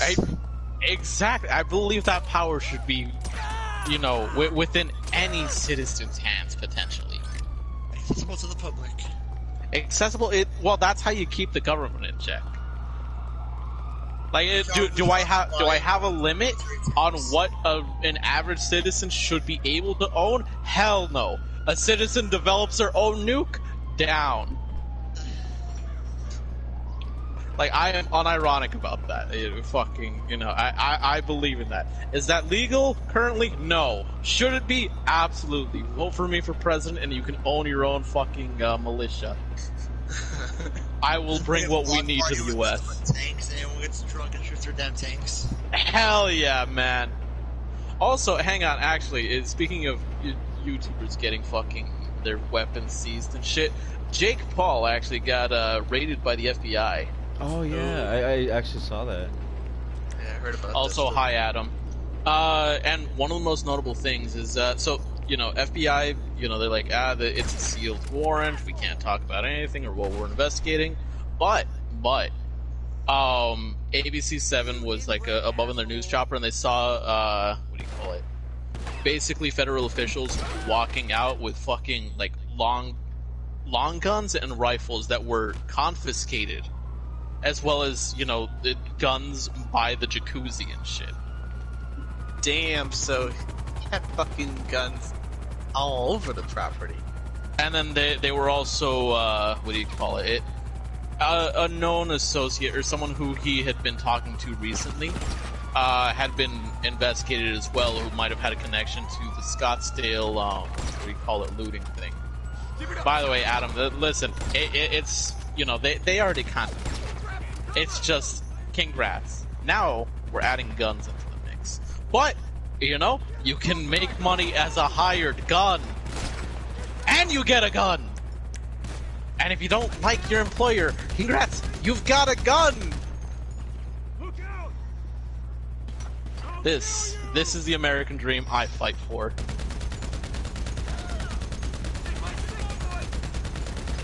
Where everyone is too scared to fucking pull out a gun on anyone because it's like fucking 5 other people are gonna pull out a gun too.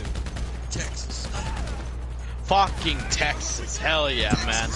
Fucking open sword carry is legal. Honestly, the funny thing, when that became legal in Texas, I was walking by the gas station at night. Fucking saw two homeless dudes walking out of the gas station. They had fucking swords on their back. I mean, yeah, that's how somehow. I mean, fair enough, and I'm like, I thought it was in Texas. It's the duel, like, that's my spot under the bridge. No, that's my spot under the bridge. I duel you. Have at thee, nigga. Give me back my bike. That's my shopping cart. No, it's my shopping cart. Nah, I saw some homeless dude mug another homeless dude for his bike once, in just like the calmest manner of, he walked up, he's like, hey, or I didn't hear them because I was in fucking a car. But it looked like he just went up, hey, give me your bike, and the other dude who had all of his shit on the bike, he's like, okay. And he just gave him the fucking bike. Damn. And I was like, what is this? I was like, dude, fight for your shit, what is wrong? You know what, get this man a gun.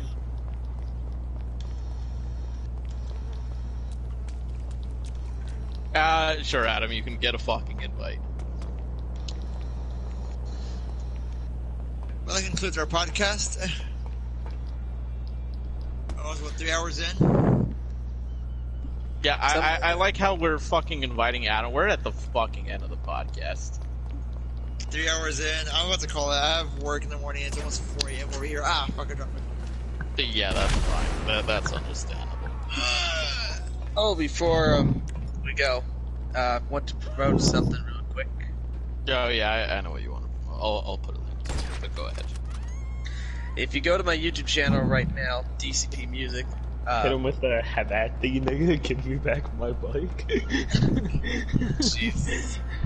No, you can't look that up on Daniel's channel. No, not that. But you can find 2 brand new lyric videos on my YouTube channel, DCP Music, and I promise I will have more stuff before the end of the year. It's been a crazy year, so that's why I haven't really been able to upload much other than, streams. But I'm working on stuff, so there will be stuff there. So thanks for supporting. I have one shout out before we close out. What's up? We're about to close out at the very last minute. Anyone else, Kiko, need to say anything? I'm good. I'd like to point out that I looked up DCP Music, and there are 3 results, number 1, at the top. In total, there's a lot. But literally, the top 1 is the same thing of DCP Music, but all in caps. And they have, oh wait, I thought it was 137 subscribers. I'm like, Danny, you need the 5 subscribers past them. Fuck these people. Now they have 137 videos. I know. Not public. Well, I got 133, so There you go. I'm getting there. Oh, wait, hang on. I got one more thing. Jasmine says, shout out to Ram Ranch because it really rocks. Have you heard that song? Nope. Oh, it's the most fucking glorious song we've ever heard. Well, I'll take a look into it. You know what? Post it in the fucking radio. Oh, I will. I goddamn will. Anyway, thanks for joining us. 3 hours in, Adam. Yo. Right when we're We're ending just about it. done too. You know it, dude. That's how it No. be. It's how it be. That's how the league grind goes, dude. I fucking hate myself. Aww. Adam was playing League of Legends. Alright, we'll all pray for you, Adam. Spoiler alert sheet. Hey, listen! Damn it. Hey, look, Ricky, you had your chance. I wanted to hit the last thing at the very end of it. All I was gonna say was that I had one friend who's an Xbox player